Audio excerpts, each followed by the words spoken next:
L.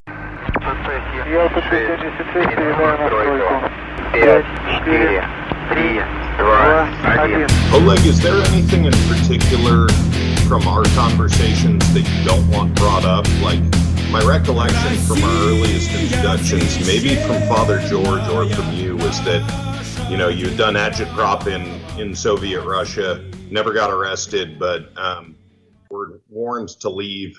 You took the invitation to leave. You got here, and that you've been arrested twice, which I take as a... Yeah. No, that's fine. You can talk about that, yeah. Okay. I was arrested once here for political, for putting up anti-jihad posters, like pro-Israel posters on campus at George Mason University.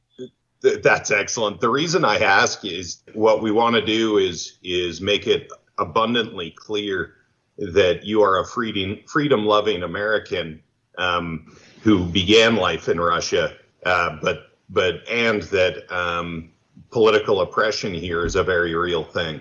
No, you can talk about all of that. Yeah, no problem. Okay, great. Did you pour one for me, or? Oh, I do have whiskey and stuff if you guys want them. Yeah. It's like, you even got to ask? Come on, man. Because I know what whiskey he's got. I just drove 40 hours. I'll take a whiskey. Yeah, that should have been like the first thing he offered you when you landed, man. No, the first thing he offered me was a mill. Yeah. Gotta keep work while I'm still awake. Get going. Yeah, it is. Put you to work, son. That's good stuff. So this is a brand that Jeff Kirkham turned me on to, Basil Hayden. It is legit. That sounds bourgeois.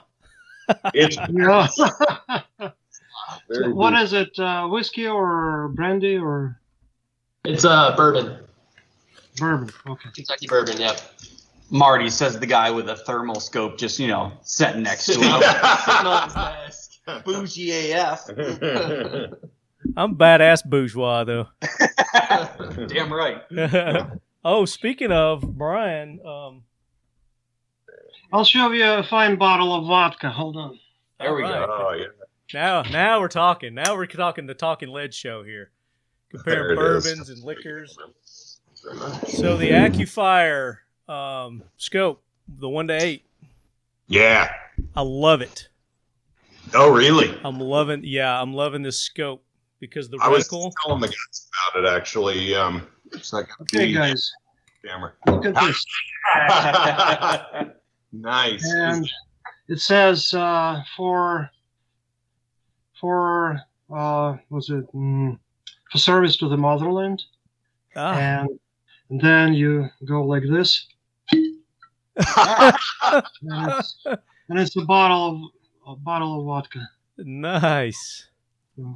Is that Mikhail Kalashnikov's? I don't know. You tell me. I don't know much about guns, so you tell me what model it is. Well, I mean, that's not one of his, but he does have he did have a liquor company, a vodka company, and they. Oh yeah, he made glass. He made AKs. bottles in the shape of that rifle, made of glass. Yeah. I saw those pictures. That rifle, the AK-47, baby. Yeah. We are the AK Korner. That's the title of this show, Oleg, in case you didn't know. Yeah. This is the Talking Lead AK Korner. Took a little sip. Sorry, guys. Hey, that's how we get tuned up on this show, brother. That's a I love it. That's great. That's perfect. If you're ever going to put a gun to your mouth, that's the perfect way to do it. Yeah. The only way.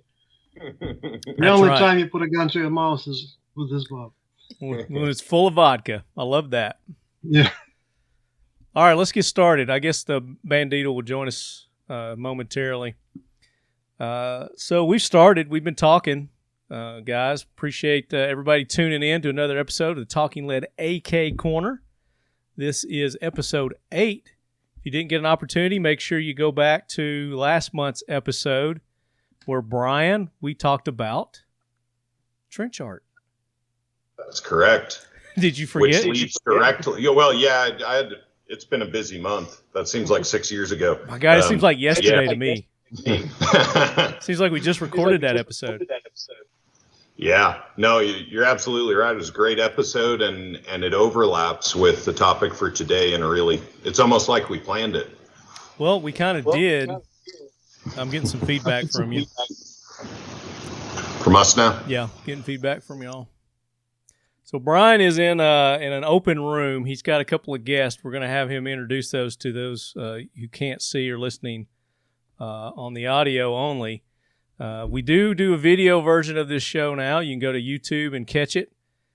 Try to put one out every month along with our normal podcast, so you guys can go and actually see the beautiful people that we're talking to. And right, so last episode was trench art. And that kind of what led to this month's show, because we got into talking about some of the Agitprop and the artwork that was behind that. And I was like, hey, that would be a great show to do in and of itself. So here we are today, and we've got, again, my consummate co-host, Brian Keeney with Occam Defense Solutions, joining us. Absolutely stoked to be here again with somebody who's turned into a really good friend, and very excited to be getting the deep dive on his story. And I'm going to let you do the honors of introducing our most esteemed guest for this episode. Yeah, so I met Oleg Atbashian through a mutual friend in 2018, something like that. And he was told that he's a great artist, but also a Russian-born refugee who had made it to liberty here and did really great work, but was also a conservative. And so wonderful to line up with artists who share our values. And he did some really great posters for us that most folks have probably seen, that are these propaganda posters from Soviet Russia that he adapted for our works. And so very pleased to have Oleg on the show today. And he also did this artwork. That's correct. Yep. And he's done some work for some other of our friends as well. And he does fine art and also graphic design, and also really good conservative commentary on the People's Cube, and has a couple books out about his trek to liberty. Oleg, welcome in. Thanks for joining us. Thank you. Hello, comrades. I'm glad to be here. How do you say hello in Russian? Привет. Pigget? That is more like informal hi. Привет. Привет. Yes. Привет.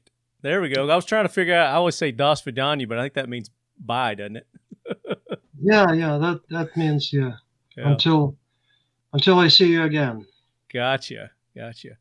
So, Oleg, we're stoked to have you on the show. I know you're going to bring a lot of education.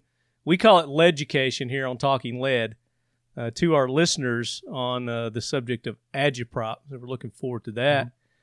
Also joining us this episode, we've got another newbie joining us. And it's for you listeners who follow him, which I know a lot of our listeners do follow you. It's Bandito Bill. Bandito, welcome in. Hey guys, how are you? Doing great, man. Welcome in. Hey, it's a pleasure being here, and thank you for having me. Absolutely. So I don't know how he is on your screen, but above you is Brian Keeney with Occam Defense and his crew. Over to the other side there, we've got Oleg Atbashian. Mm-hmm. How are you, sir? And then Bandito, tell our listeners a little bit about yourself. So, like it was stated, I'm an AK enthusiast, but an overall firearms enthusiast. Nowadays, I'm also the owner of Sureshot USA, as well as Illinois Precision Machining. So we manufacture basically a free-flow AK chassis system. Very cool. So you know a thing or two about the AK-47? A few things. A little bit of family history behind it, too. Yeah, and maybe you can talk about that a little bit as we get into the show. Now, talk about your family background. Myself, so I am Chinese. I was born in communist China. Spent the first 7 years of my childhood there. So, got to experience a lot of the propaganda and such. Yeah. Moved to Canada when I was 7, and then here to the Chicagoland area when I was 14. And been here ever since. Okay. So you're about 20 now? No, I'm 35. I'm going to be 36 soon. I'm just teasing. I'm teasing. I know. I wish. We do that on this show, so feel free to bust chops. Right. I'm looking forward to it. We do that a lot here. So, yeah, Leadheads, our topic is Agitprop, and we're going to talk about that, what it is, how it's being used in America. But we've got 2 great examples here of the beginning of Agitprop with Oleg over in Russia, and then, of course, with Bandito Bill in China, heavily used there as well. But before we do that, Brian, you didn't introduce your guest. Let's hear about your guest you got with you.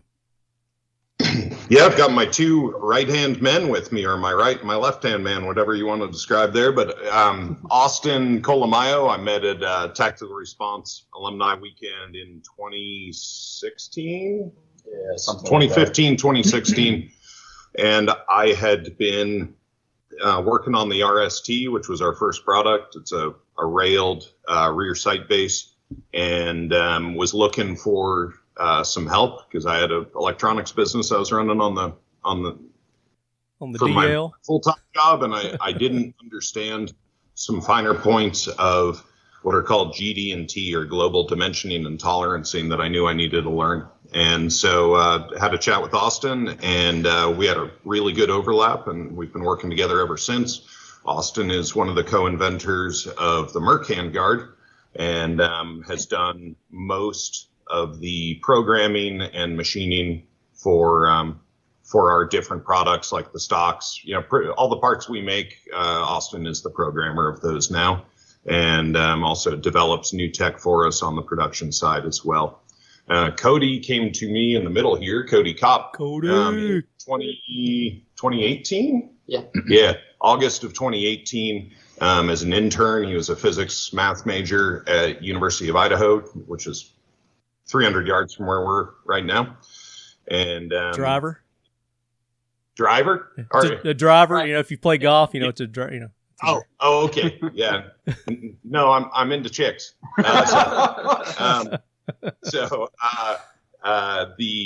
Cody started out in electronics with me, and when we had a decision point to make about what business to move forward, my wonderful wife said that I should do the defense side because I liked it so much more, which is true. And so Cody moved over and was one of our first builders, and has graduated into production design, sort of general management of the shop. He's the guy most people talk to. He is better looking than you, so there's that as well, and more polite and more personable. We're very grateful to have, people love to trash on millennials and Z, and we've got some shining exceptions to that rule around here. So very happy to have some young energy and old school work ethic in these 2 gentlemen. Well, guys, we are glad to have you on the show. Cody, Austin, thanks for joining. And I'm excited about this show because I didn't know about Agitprop. I mean, I knew Agitprop existed, but I didn't know it was called Agitprop. So I think as our listeners start listening as to what it is and the different forms that it takes, they're going to go, oh, okay, that makes sense now. So my word Agitprop was in talking with Oleg, because I said, hey, I've got these propaganda posters and I want to do some stuff to them. And he goes, oh, you mean Agitprop? And then I was like, oh, yes, that's the word for the thing that we all know about. But those really striking propaganda posters, among other things, that is kind of the general art form that we're talking about. But there's a lot more to it than that. And just to give an example, I've got them up here somewhere. Here they are. So this is an example of what Agitprop banners look like. Right. Agitprop is agitation and propaganda, and basically it's a form of newspeak, as in Orwell's 1984, but Orwell modeled his society in 1984 from the Stalinist Soviet Union, and those kind of words, new words in newspeak, were pretty popular. So they just created new words out of the first syllables. So Agitprop is one of the Newspeak creations. Very good. So and that originated, was it back in the 1920s? The word itself. Now, Agitprop has probably been around much longer than the term was actually coined, but right, not in the 20s. I think that right after the revolution in 1917, they started engaging artists in creating visual agitation and propaganda. Not just visual, they also were engaging theater troops to send them to towns and villages to perform agitational plays, just very simplistic, two-dimensional plays where the bourgeoisie were the bad guys, the capitalists, and then the proletarians, the working classes, were the good guys, and they would kill the bourgeoisie and take away their property, and that was a good thing. So those were very simple. That was also Agitprop. So there are many. It takes many forms. Right. We'll talk about that as we get involved with it. Now, Bill, you said you're originally from China. Obviously your family, your first generation, I guess, to come over to America. Yes. Talk about the exposure that you had to this type of propaganda in China. So, my biggest experience with it was with the education system and through media as well. Starting from, the first year in school, they basically destroy that whole idea of individuality. Everything's a group drill. You start every morning lined up formation, saluting the flag and, listening to the national anthem. And all education was obviously state controlled, and it wasn't really about learning as much as it was about just cramming in all this information that we want you to know. So it was just basically, memorizing multiplication tables and a scrub version of history. Sounds like my elementary school experience. Because we would get to school, we would stand up, say the Pledge of Allegiance, sit down, and then we'd be taught whatever they were teaching that day. Right, but we also had the uniforms, the little red handkerchiefs, chiefs and everything. Catholic school. Oh man. And then always with media, they would always love to, show, it was only, the Revolutionary Army driving out the Japanese forces, in World War II. Side. Yep, it was, you didn't know America existed or, they landed in 88 at all. And obviously didn't know about the Tiananmen Square massacre until I had left China, and not until, not for a few years after that. Oh, really? Yep. Oh, so, wow. Yeah, they don't tell anyone about it. They have it that much on lockdown there, huh? Yeah, it's U.S., younger Chinese people these days, and they won't know what happened on that day. So still don't know, huh? People that are still they have a control to that level. That's true. I can confirm. In the Soviet Union, you heard of the Holodomor, the famine that killed like 6 to 10 million people by different estimations in Ukraine in the early 1930s. I learned that happened only in the late 80s when information started to come out. Oh, wow. When the Soviet Union was already breaking up. Until then, there was not a word. And I lived in Ukraine. I was born in Ukraine, and I never heard about the famine in Ukraine because That's amazing. Was so thoroughly suppressed, and it was dangerous. If you were those who talked about it, they would probably be, sent to jail. And, well, at first, I mean, in my time, it was a little more liberal, but still they would probably have a talk with the KGB. They'd be dealt with. They'd be dealt with, yeah. They'd be dealt with severely, I'm sure. So how long were you in Soviet Union, Oleg? I came here at the age of 34, so oh, wow. Already a mature guy. So I worked there. I had a family there, had 3 children. I brought my wife and 3 children here to America. And you've been here for How long? Okay, I came in 94, so since no 94 secrets. you've been here. Okay. I was born in 1960. I'm 61 now. So now, while you were in Russia, you were part of their agitation committee. Is that correct? Or department? No. I was at the bottom of the food chain there. When I was a young guy, I signed up to work as a visual propaganda artist at a company. When I lived in Siberia for 3 years, it was just a job that I took. I described this whole thing in my book here, Hotel USSR. It's like fact-based fictional life story, kind of. Okay. And so I just worked as an artist and doing posters of happy workers fulfilling their 5-year plans ahead of schedule, and party leaders, Lenin. Now, were you told what to draw, or did you have a choice? It's like, all right, here's your parameters. Knock yourself out, or do they say we want you to do this specifically, kind of thing? We had the so-called party organizer, Mm-hmm. the guy in charge of. He didn't organize parties. He was the enforcer of the party rule, and he had a catalog made in Moscow centrally by the Department of Propaganda to be distributed throughout the entire Soviet Union, and all the small fries like me would take samples from that. So that party organizer would find a picture there on the page, point that picture to me, and then I would convert that picture into a poster that would be hanging in the town square.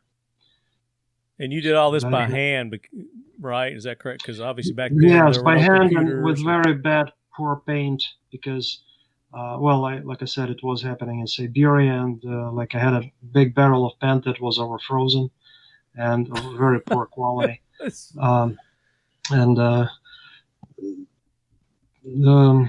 So Siberia, when we hear in America, when we hear Siberia, that's like the big bad place where they send the naughty Russians. Were you there? Right. Well, it's huge. No, I went there voluntarily because there was oil there, and they were paying high ruble, top ruble. Yeah.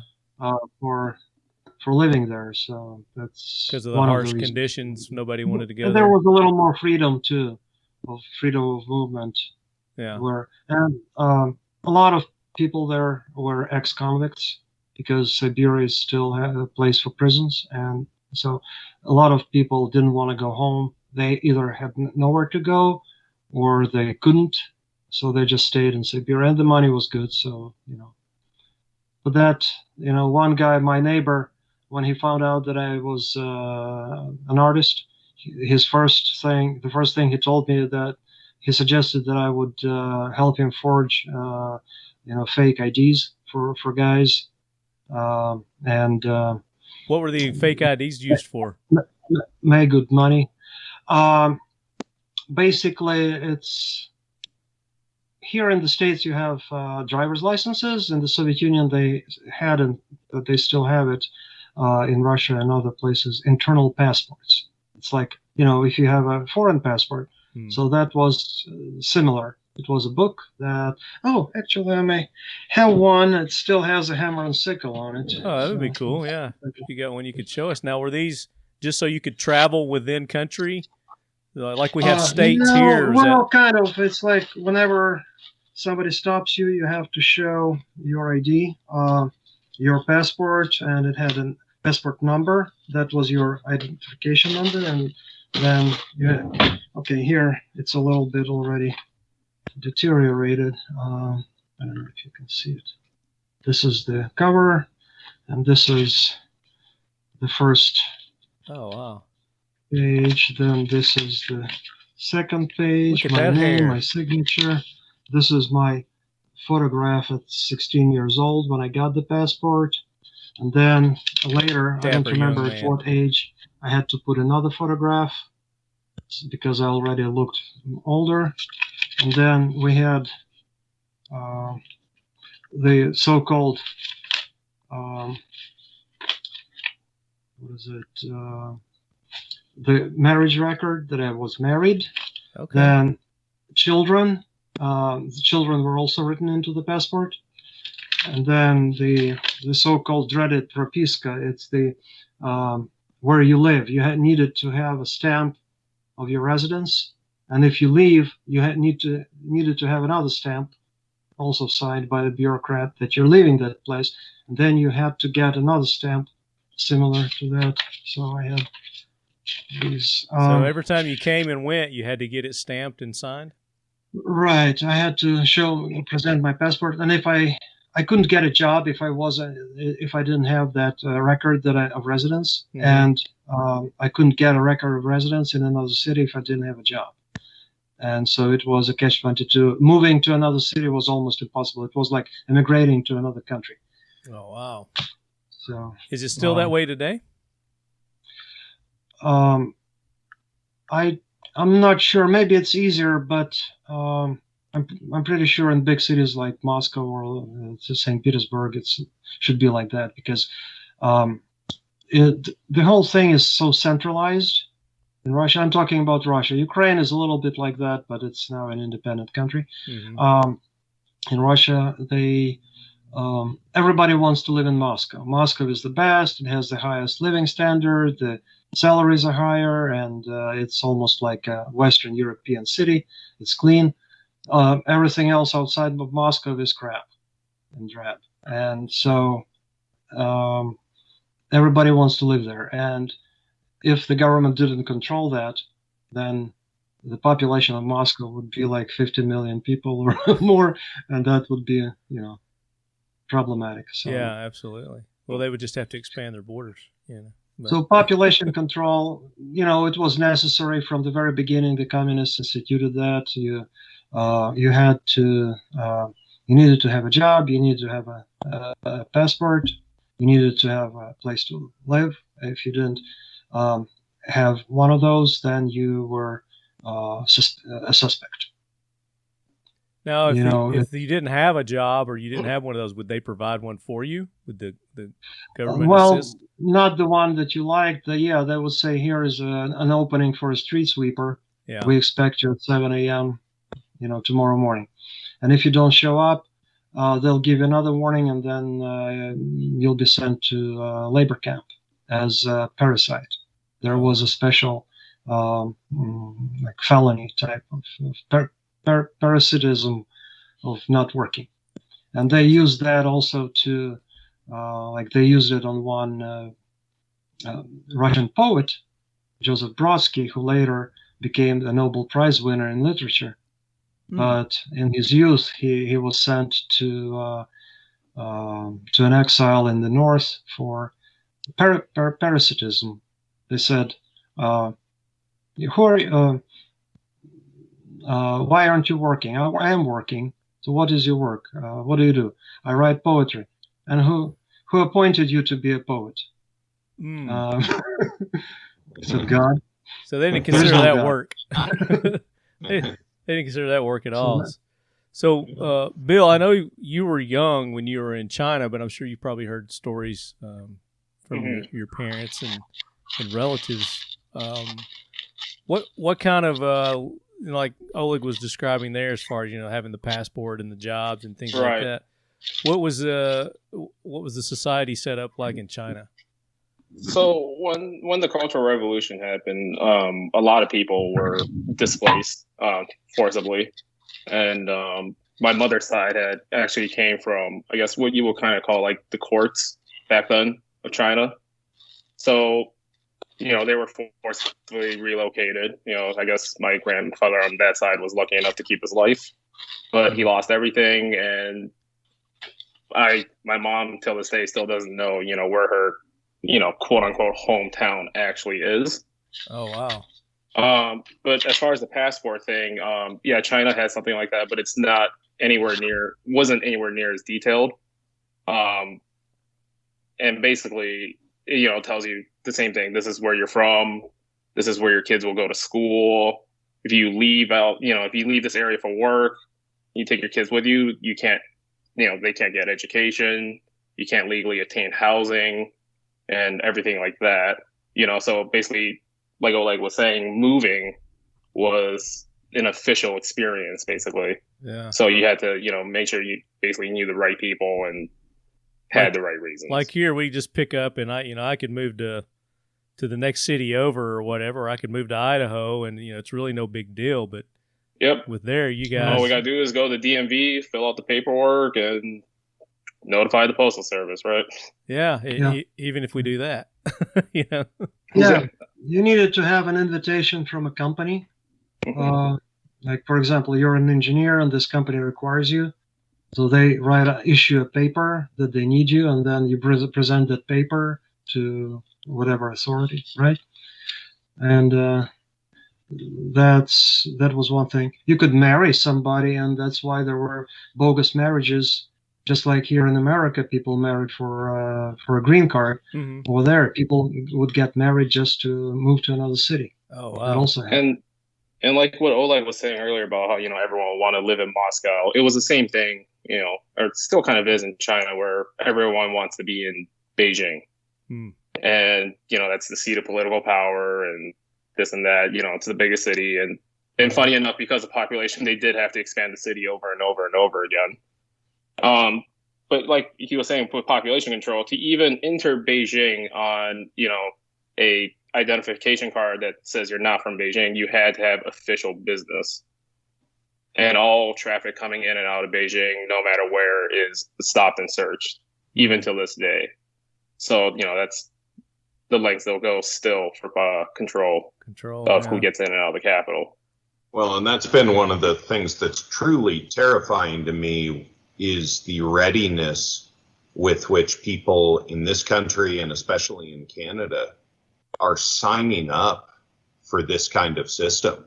And, in Paris right now, there was some video released recently of French or Parisian police officers walking up to a table in Paris and asking for their papers, and people behaving as if, reacting to that as if it's fine.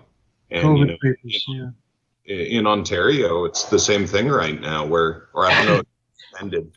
And a lot of the police officers refuse to enforce that travel ban. But, the speed with which authoritarianism has rushed in the era of COVID is really shocking. I have a story that you guys are going to find silly, but I'm going to give it to inform a question.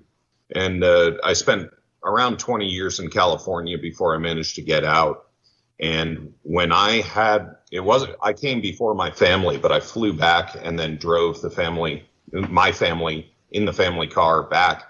And when I hit when I left the California border, but really when I hit the border of Idaho, I had this extreme elation that didn't go away for several months. And I still kind of pinch myself sometimes at being here as opposed to what it was like in California. Now, obviously, California bears very little resemblance to the authoritarian regimes. It's in the same direction, but the magnitude is totally different. Do you guys remember, and I suspect it's different, Bill being 7, but Oleg, for you, reaching America, would you mind describing that experience and on an emotional or practical level, whatever you think is interesting? All right, quite a few things struck me that I didn't expect. Well, not even that I expect. You see, what propaganda did was that it created the completely wrong image of America and the West in general. And I knew that was the wrong picture, but I didn't have enough sources to know what the right picture is. So I came kind of unprepared and open to everything. And what it didn't even surprise me, but it kind of, okay, I'll just tell you what I saw, and because it's hard to describe the feeling. Like I said, that everything in in the old country was very centralized. It was centralized economy with central planning, and things were being distributed centrally and planned centrally. So all the best things were in the center, and people would sometimes go to Moscow to buy even food to bring it home. And like I lived in Ukraine, which is a place where a lot of food is being produced, but that food was not available in our stores. And whenever I would go on a business trip, I was sometimes sent to Moscow on a business trip when I worked as a translator for a research institute at some point. They would send me to Moscow. I would buy salami, cheese. Not even that was very much, wasn't big diversity of that, but at least some types of that were available. And so I would bring it home. So when I came to America, any small town, even a gas station, had more stuff and more variety of goods than the biggest store in the Soviet Union. Wow. In Moscow at the time. Not anymore, of course. Right now, any in Russia and Ukraine, stores have everything because they have sort of at least a semblance of the free market. And at that time, no. So it was shocking to come to a store and see all that variety. And I came there with some American friends who told me, okay, well, we're going to have lunch. Like, what would you like to eat? Because we just wanted to get something quick and eat outside of the supermarket somewhere on the bench.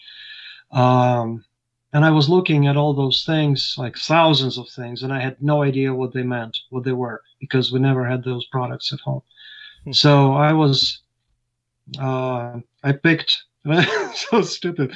I picked a box of potato salad and a carton of chocolate milk. And that didn't go well together at all. That's how you learn. I was a complete idiot. The first time I went to Delhi to get a sandwich, and the guy started asking me what I wanted on my sandwich, and I had no idea what to say. He said, "What kind of bread?" I said, "Bread. I mean, we only had one kind of bread. What kind of? What do you mean? What kind of bread?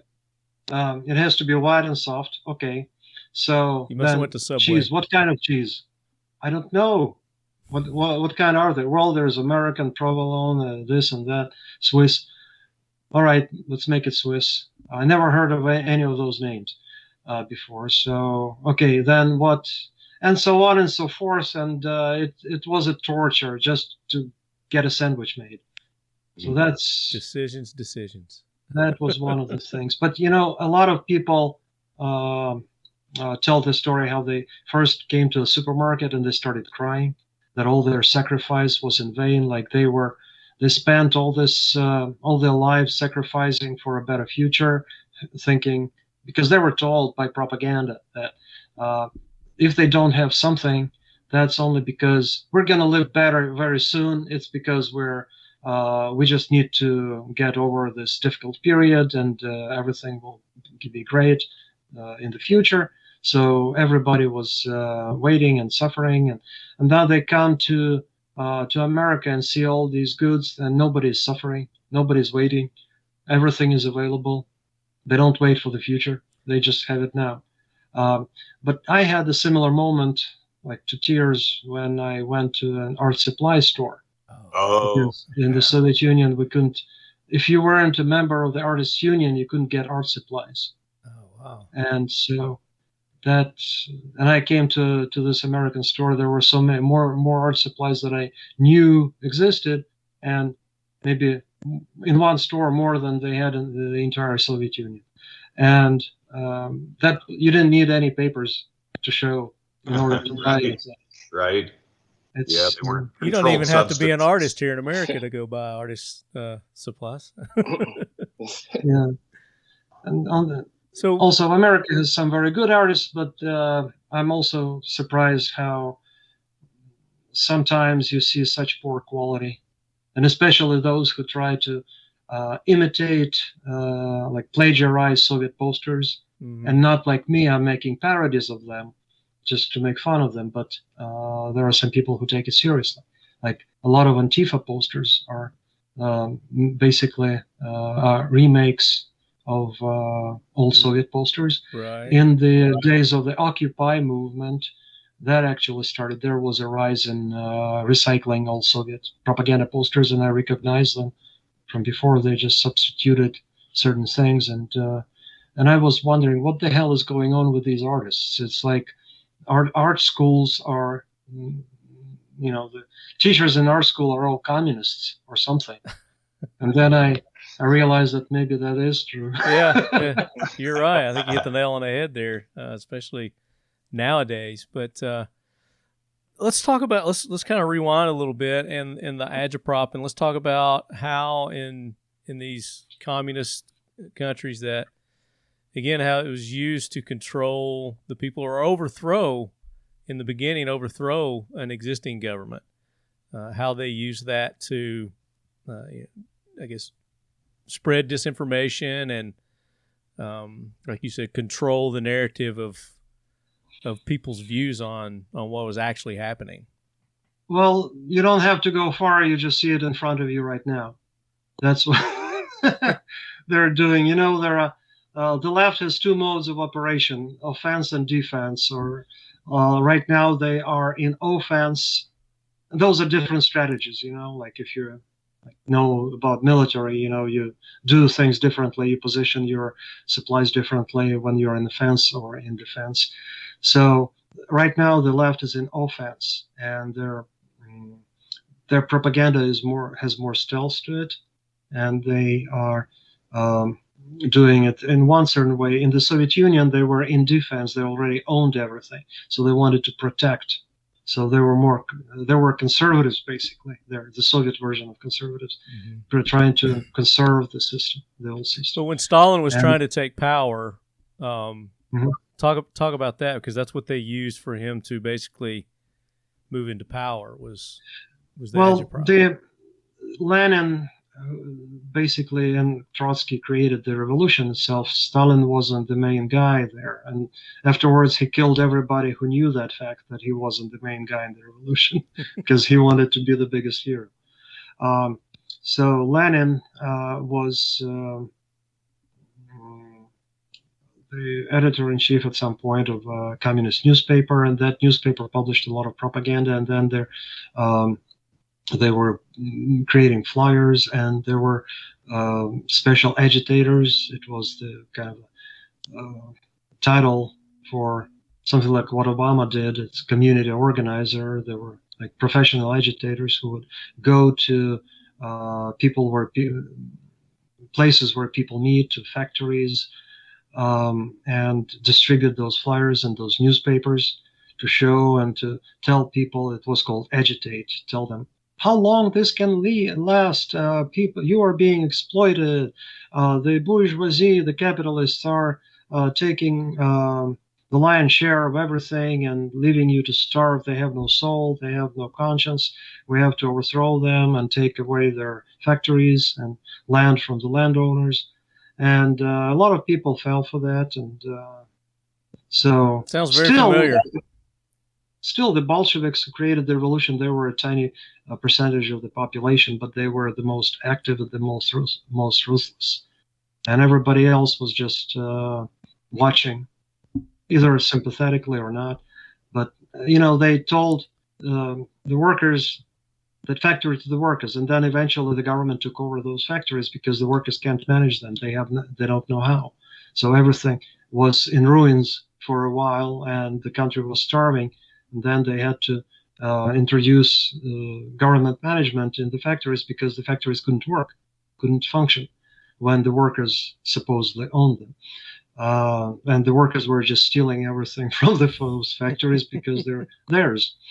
Then same thing, they told land to the farmers, and the farmers were also happy. Some of them were happy to just go and burn the mansions of the big landowners and kill them and take away that land, and then the land was collectivized by the government anyway, and all those farmers, the ones who could work, wound up in either dead or in Siberia, and the ones who couldn't work, they joined the collective farms, and the country began to starve again.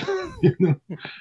So yeah, we're seeing kind of the same thing, and not exactly, and I may be misspeaking here, but in South Africa and Zimbabwe, both of those situations had very highly developed agriculture, and also obviously some real barbarity towards Native Africans or Black Africans, because at a certain point, when does a Rhodesian become a Native African, even though they have white skin? But in the repossession of white-owned farms, the production has just fallen through the floor. And there's a lot to be said for skilled, hardworking people staying on land. This is a term that I, for whatever reason, find very attractive. But kulak is the word for those wealthy. Yeah, that's the word, and it means a fist.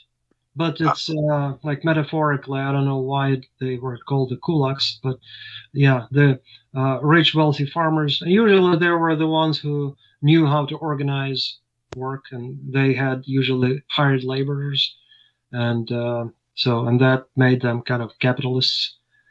So the hired laborers would denounce them and kick them off their land, and then they would just start drinking, and the farm would just fall apart. That's what happening in Africa too, except maybe minus the drinking. They do other things. But look, in China, I know there was famine. It was a similar model. The land was collectivized, right? And, and so no production, no food was being generated. Yep. And pretty much they basically had, I don't know what they would have called it, but it was basically forced education. So, every young person would have to go through this, or they would, get shipped off to the countryside, and they would be all of a sudden thrown into manufacturing, production, or agriculture with, almost no knowledge of it at all. And they're just expected to come out of this, as the perfect worker, for the regime.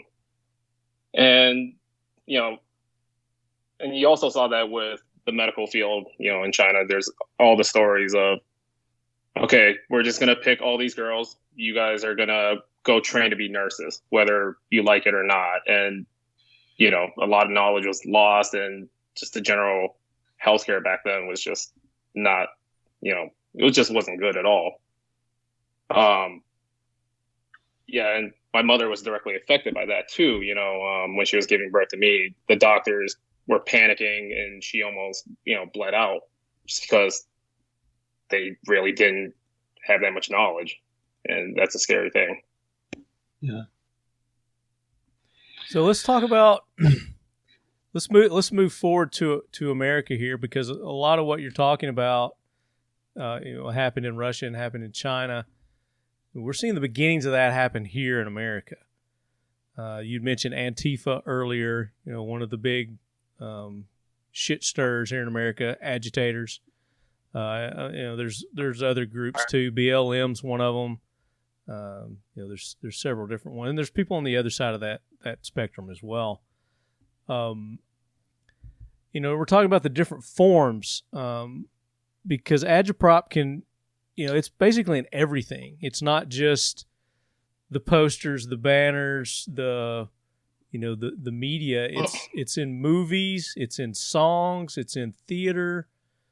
And Marty, I'm going to break in here with some breaking news that we have the League of Pirates in the house. And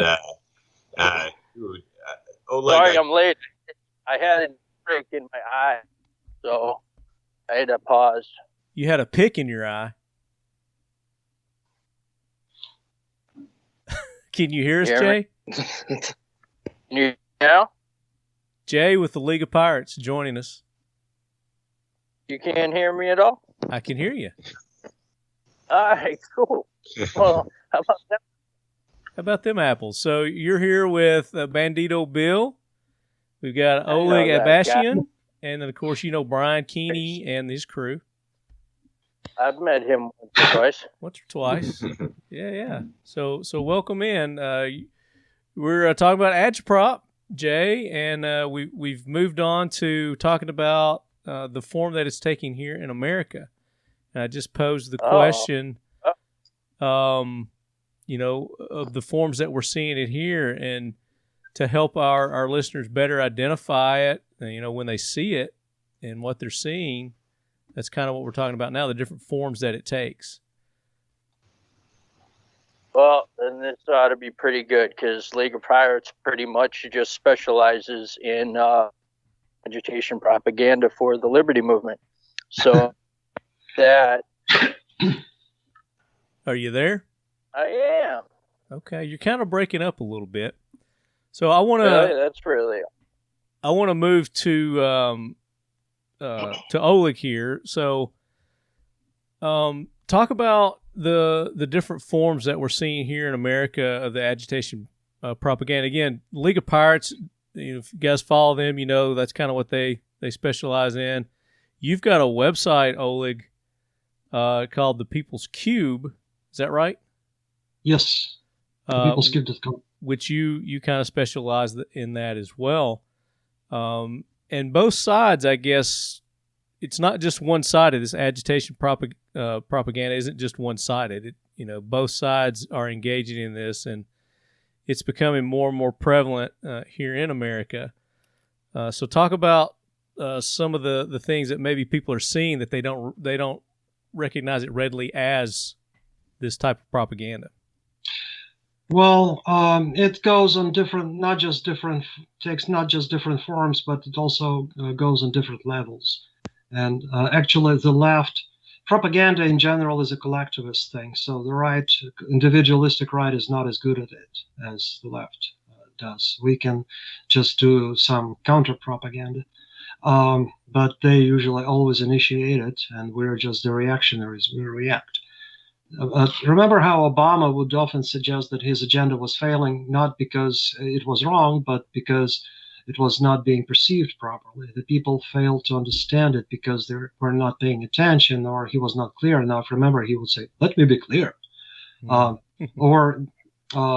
maybe because the media was doing a bad job delivering the message. So, well, Biden says that a lot, also. Let me be crystal clear here. Let me be crystal clear. Yeah. To every problem or rejection, the only answer is change the perception. That was in his mind. Change the perception of it in the people's minds, and the problem will cease to exist. It's also the result of postmodernist philosophy, which, with its, moral relativism that states that there is no right or wrong, everything is a matter of perception. Mm-hmm. And if you change the perception, the wrong can become right. And that's because the left believes that human mind is a social construct, and therefore it can be changed through manipulations, calculated manipulations. Remember, in the beginning we're talking about the Kantian philosophy. That's partially where it came from. And today's collective is the government with Biden at the head, but he's not actually at the helm. He's just pretending to be. Mm-hmm. So they are transforming America, and the mainstream media is performing the propaganda role of the propaganda arm of the Democrat Party. And they create a simplistic two-dimensional picture for us of how great all the Democrats are and how successfully they lead the country, while everyone with a little bit of a brain knows that, we just see failure and destruction. And just like with the resignation of Cuomo, he was great example. He had to resign officially because of the sexual harassment claims, and that was probably made just to preserve his legacy as a governor. And Biden just said he did a hell of a job, but basically he is a murderer who killed thousands of elderly people by sending them to the COVID hospital, to the nursing homes. Yeah, absolutely. And I don't know if that was the plan, but apparently his bloated budget with a big deficit could be a little bit cured by dispatching all those old people who no longer needed any government support. Yeah. So I don't know how much of that factored in, but he's an evil guy. But anyway, what I'm saying is that the propaganda tried to create the picture of Governor Cuomo as the hero who was very successful in leading the war, while at the same time Florida was a hellhole of sickness and disease with Governor DeSantis, who didn't know what he was doing. Well, in reality, everything is the complete opposite. Contradiction is the heart of the agitation propaganda. It's contradiction. They try to contradict. Contradiction. But also, propaganda is a simplification of reality. So the drawing simplified two-dimensional people on a propaganda poster is the same as flattening individuals under an ideological press, squeezing out and discarding their humanity, and leaving only a single arbitrary characteristic, whether it's a gender or race, their nationality, profession, ethnicity, or religion. And that creates a simplified two-dimensional vision of the world in the minds of the target audiences. Mm-hmm. It's not a very complicated picture. And such a vision lends itself perfectly into the simplified art of visual propaganda.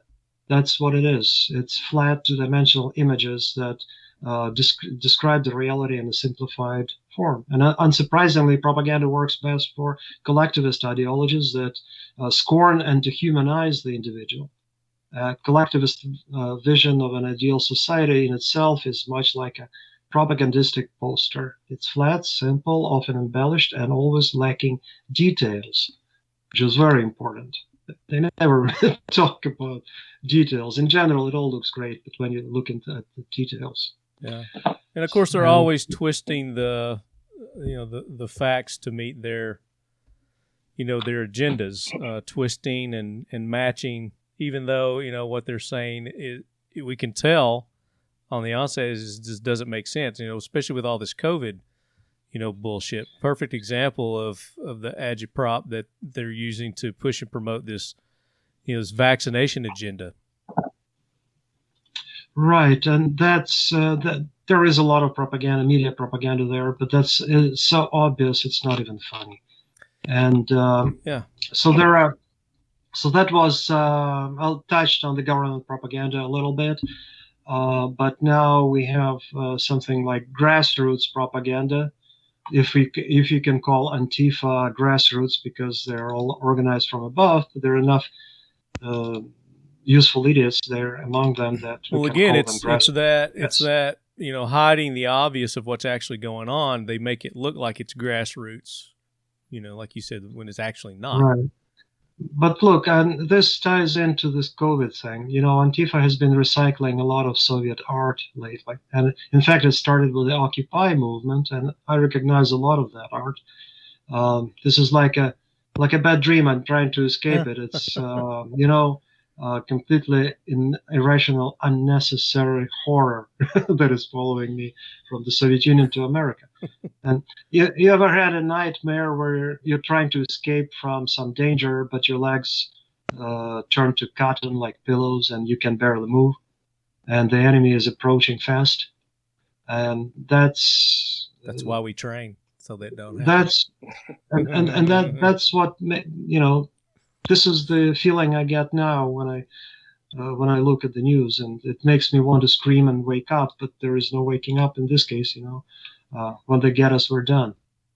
So anyway, Antifa's preference for this simplistic century-old Soviet-style posters and slogans is not coincidental, because it shows their true dysfunctional self-image as a faceless mass of two-dimensional puppets whose strings get pulled by larger-than-life invisible leaders. And notice which we know who their leaders are. We know who their leaders are. Well, we know some of the leaders who themselves may be puppets, and So it's like several layers of puppeteers. Yeah, and this goes back, Brian, to an episode that we did with Jay, the League of Pirates. We were talking about who is they? Who are they? Yeah, and I've thought back to that conversation many times since we had it, because at the time, you'll recall, I said that it's a waste of time to focus on they. That's a distraction. And unfortunately, I've been proven totally wrong. Yeah. And so, mea culpa on that one. And I think that's the big bumper sticker of this whole thing, is that if you didn't believe in the deep state then, well, you sure should now, and also just the global elites. It's a real thing. And when you see Bill Gates, behind WHO, I think he's either the number 1 or number 2 donor to WHO. And that people think that WHO is an official organization, and it kind of isn't. And then when you see his ties back to Epstein, that's purportedly the actual reason for his divorce, is that he went to that island a lot. And all these people being tied together with very few connections is creepy. I wish I could have bolded, underlined, and italicized Oleg's definition of propaganda. I thought that was brilliant, and I just looked up on the Merriam-Webster and all the rest, and their definitions aren't a pimple on the ass of the one that Oleg just dropped, of the simplification and 2D flattening of ideas to make them into the way Jay would put this, and he's having trouble getting in at the moment. We're trying to get him back in, but he would talk it. I think he would say something like taking information and distilling it down to bite-sized, easily digestible servings, or something like that. But I think my view of propaganda prior to this conversation was kind of like that old definition of porn. You know it when you see it. But I think that the mechanism that Oleg is describing that's a really deep concept that I'm slightly smarter for knowing. Actually, I think there is a deep connection between porn and Soviet socialist realism, because in either case, the final result is already known. It's just you need to create a situation that will lead to that, and everybody knows where it will lead and how it will lead. And they both make it hard. Yeah, they all work hard there. Yes. But going back to Antifa, you notice their compulsion to hide their faces behind masks. They're all uniform masks. In the day of the Occupy movement, those were the uniform Guy Fawkes masks. They were all having the same face. Now Antifa changed that to black masks or gas masks, and now the government requires us all to wear the COVID masks. In a way, that mask is the ultimate symbol of collectivist anonymity. And that's kind of a metaphor for where we're heading. In the Soviet Union, at least, I told you before the show how I got to work in this propaganda, and the officials who were actually in charge of propaganda, they either had to believe in those propagandistic messages, or not to go insane, or they were heavily drinking in order to suppress any doubts in themselves. And then for others, those posters mostly served a decorative purpose, which was more common in my day and age when I was working, because when I was this propaganda artist, in America, you have a lot of bright spots in the streets, all these billboards and advertisings on the walls of the buildings. In the Soviet Union, they didn't have any commercial advertising, and the only bright spots in the drab environment were the propaganda posters. So sometimes people were even grateful. They didn't, because they are very bright and attractive, and that's by design, obviously. Yeah. Towards the end, already in the 80s, nobody cared what was on those posters. They were just there for decoration. And a lot of people wouldn't even read them.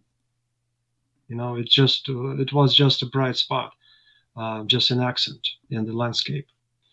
But that's the Soviet artists had no other way of doing it, and that was also a way of getting a living wage.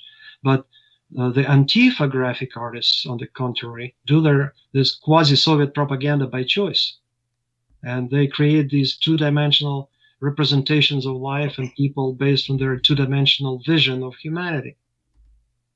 That's why they're doing it. The driving force behind their artistic and spiritual self-mutilation is a matter for another story, of course. I mean, I can talk. We can have another show just for both. Who was going to talk there? Oh no! Do you think the popularity of former Soviet propaganda art is popular with some of these younger generations or groups because of pop culture? With the Che Guevara shirts and things like that. Do you think it's just been ingrained into them through media and pop culture that this means freedom instead of something else? I think, because complex multidimensional ideas are not likely to spur large groups of perfect strangers to unite in a swift and coordinated action. So that can only be accomplished with a simplified message that isolates a single common characteristic in different people and exaggerates it to the point of existential importance. So you can, in order to organize all these kids into action, whoever the masterminds behind this whole movement had to create, to answer your question, this kind of recycling, resurrect the old Soviet propaganda. Remember James Carney? What's his name? James Carney, right? The Obama spokesperson.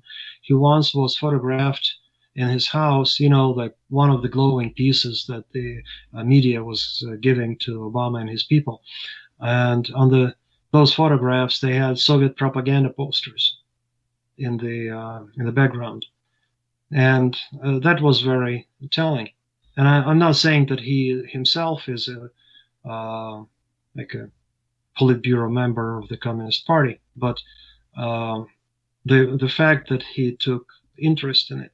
I know Jordan Peterson takes interest in Soviet propaganda, but that's for a different reason, I'm sure, because that's something that it's like, for him, it's probably more like collecting like dried poisonous snakes. Let's talk about one thing go ahead. That Jordan Peterson talks about a lot is the brilliance, and not in a good way, but the brilliance of Hitler to motivate or increase the disgust reflex. He compared Jews to termites, cockroaches, rats, things that carry disease. And one thing that's been really troubling for me to see is with the vaccination propaganda that the unvaccinated own the epidemic, according to the Democrats or to the left establishment body.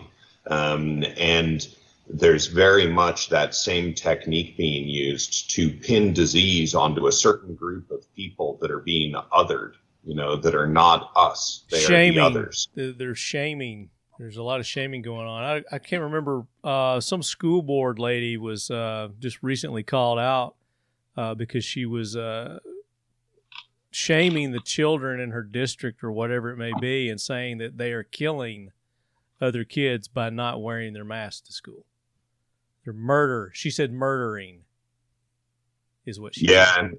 And that shame driver is profound and powerful and gross in its own right, but this disgust reflex that Peterson describes is almost like, the umami flavor in Japanese cooking. That's this flavor that Americans didn't even really know about, that the Japanese brought to the table. Is it tasty? It sounds like disgust reflex is a sort of a direct path to your lizard brain that appears to be being used. Oleg, do you have any observations on that, or Bill? Like,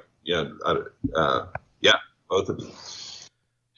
Can you simplify the question, please? For sure. Over all of us, Brian. It's a little too highbrow for me. I'm sorry. Hitler, we understand, compared Jews to cockroaches, and that gave the idea that they were unclean and were a parasite on society, and used that word earlier as well. How do you see that as being a necessary or extremely powerful element in othering people? You know, like the parasite class that you were talking about. Do you see that same thing, or am I crazy? It's called dehumanization and demonization. It's part of propaganda. It's again part of the simplified vision of reality. There is a reason why propaganda appeals mostly to the lowest, basest human instincts, and it's very good when you want to create ethnic hatred or call people to redistribution of wealth, cause envy. It invokes the basest instincts in human being, basically. Well, sometimes it can also be like elation, cause excitement. It's like a drug, basically, where you get hooked on it, and you need a reinforcement of that vision of reality if you already bought it, and then you get elated when you find that confirmation, and then you have a withdrawal if you don't, and then it also, like a drug, leaves you defenseless against the reality, and And you know who does a good job of that is we were talking earlier about Sasha Baron Cohen in his Borat, whatever they're called, I guess you call them films, where he will belittle or make Southerners look, like stupid redneck backwards ass, idiots. And he does that in his film, the most recent one. These two guys with Jay and James or something like that. I can't remember what they were called, but they edit that stuff to make it look, again, to serve their purposes, because they showed some outtakes of those two guys countering his points that Borat was making, very intelligent, logical points, but they edited all that out, obviously, to make their point that all Trump followers are backwards ass Bubba rednecks. Hollywood does that a lot, and remember, everybody at some point, this notion of this lady named Riefenstahl, who was Hitler's propagandist. She was a talented filmmaker, and he made the documentary, The Triumph of the Will, for the Nazis. That was a great, very powerful, impactful documentary, but it had all the wrong messages. But it presented it in the most beneficial way. So all these leftists are wringing their hands and trying to, talking about how is it possible that a talented person could take the side of the Nazis without realizing that they themselves are doing exactly the same thing. They just, the anti-fascists today the fascists of today are the anti-fascists. I saw a meme today. Of course, memes are, I guess, the new Agitprop, one of the forms of Agitprop. But it was talking about, if you ever questioned if you would have followed the Nazis, fell into their way of thinking, are you wearing a mask? Kind of thing. So it was just basically pointing at people as like, yeah, I mean, if you're gonna give in and you're gonna follow something, this is the start of it. This is how it starts. Yeah, how conforming they talk about. They talk ironically about, or sarcastically about, the good Germans, meaning that the good Germans were the ones who went along with the Nazis, and they were just being good citizens. They were following the orders.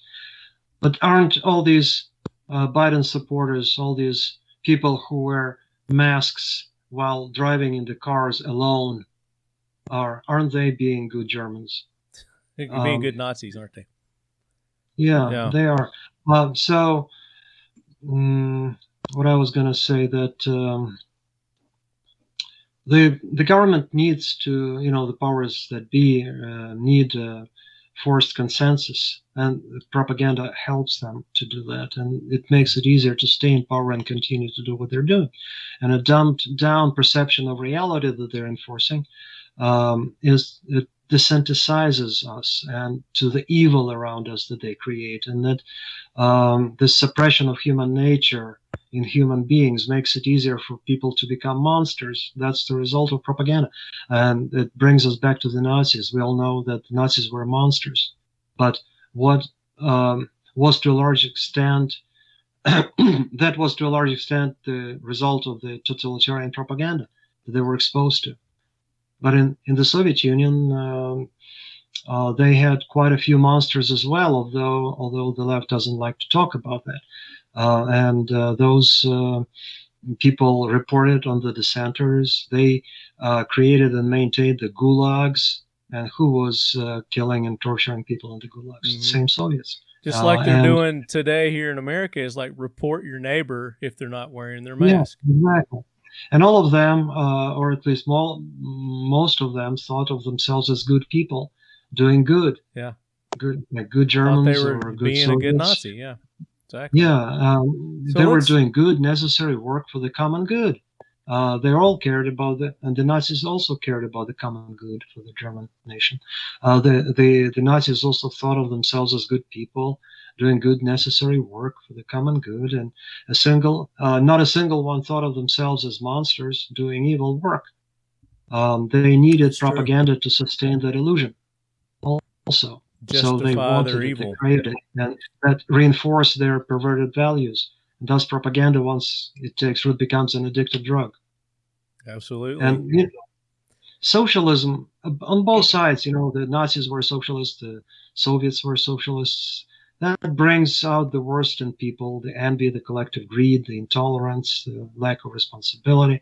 And when utopian socialist dreams become the official direction of the country, they get in conflict with human nature. I write that in my book, the Shakedown Socialism. Hold that up a little closer to the camera. I'm going to pop it up here. So Oleg does have some books, and we're going to talk about those here a little bit and where you can go get those. And so let's do this. Let's back up a little bit, and I want to go to our other guest here, and we're kind of identifying here in America different forms and where we can maybe identify Agitprop, and we've talked about a couple of different places, but we haven't really gone to social media yet, which is the biggest, largest dissemination of Agitprop that's available. So let's go to Bill, and Bill, give some examples of maybe some Agitprop that you've seen, not necessarily on social media, but other YouTube. It's everywhere. Right. So, one of the big places that we see it now is definitely Hollywood, right? And one thing that they don't really want to ever talk about is how they can satisfy a foreign market all of a sudden. So now, they're spending time to make China look better in a movie because they want the box office sales there. And slowly that's just injecting, more and more of, anti-capitalist ideas, or, that maybe China's way greater than it is. Yeah. And with social media, it's funny that you bring up the whole meme thing. Yeah. Because you see a lot of these anti-American memes now, and these memes about, getting vaxxed and our healthcare system. And you're even seeing a lot of, I guess what you call them, influencers jumping on, on the trend, because that's what media has been talking about, and that's what the common good is.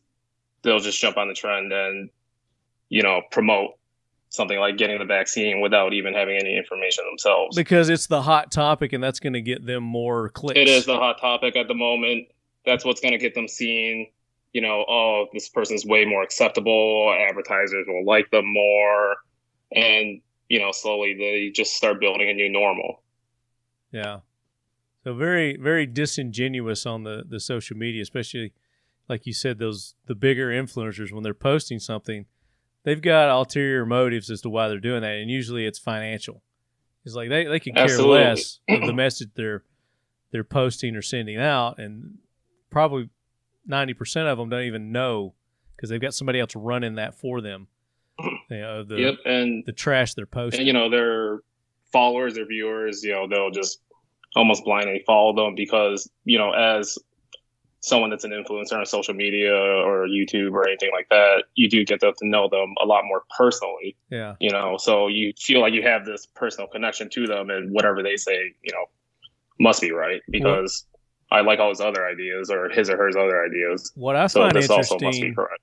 Is, and Jay may have talked about this, but like these groups, like an Antifa, we'll just say Antifa or BLM or whatever, they'll start a social media page that's conservative.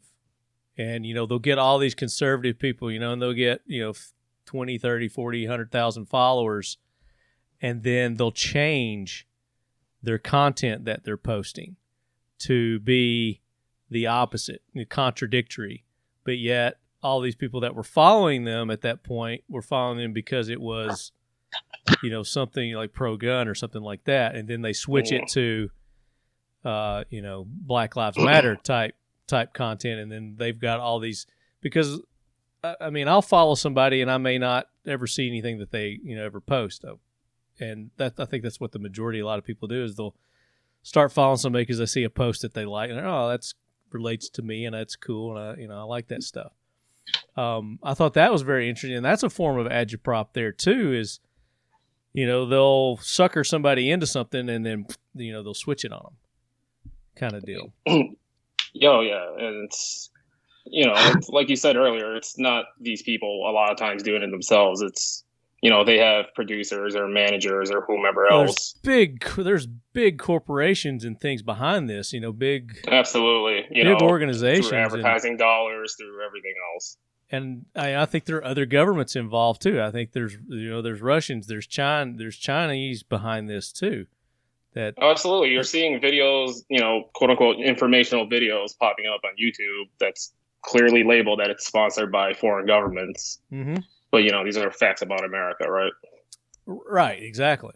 So, did you guys catch John Cena was doing media like oppressor and was speaking, I think, in Mandarin, but I don't know. And he accidentally called Taiwan a country.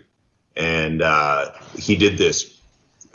I only could hear the translation that he did this, you know, ridiculous, overdone apology for offending the people of China. Would you mind speaking to that briefly, Bill? And how's his Chinese? Like, the better it is, the more it worries me, if you know what I mean. Right, yeah, no, it's you know, simple phrases like that, you know, a lot of people can end up learning. It is a very hard language to learn. You know, I still struggle with it from time to time.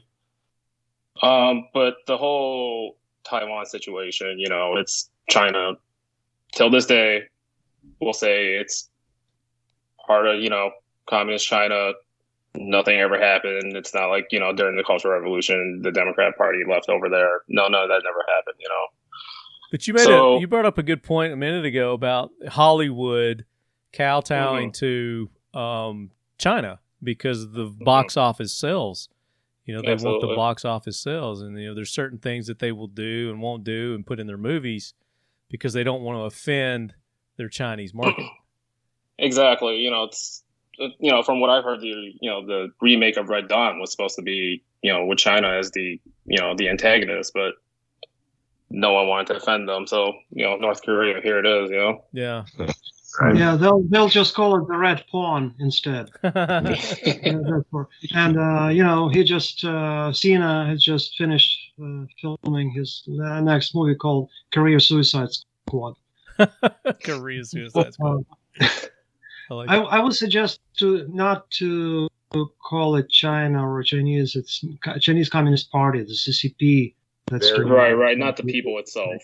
Yes. Right. So, and it kind of cringed me a little bit when Americans would confuse what the Soviet communists did with the rest of the people, because the people is one thing and the Communist Party was oppressing them just right. So, and you both made a great point too, as to the information that the people actually receive in China or Russia. They have no idea, that a lot of this stuff is going on.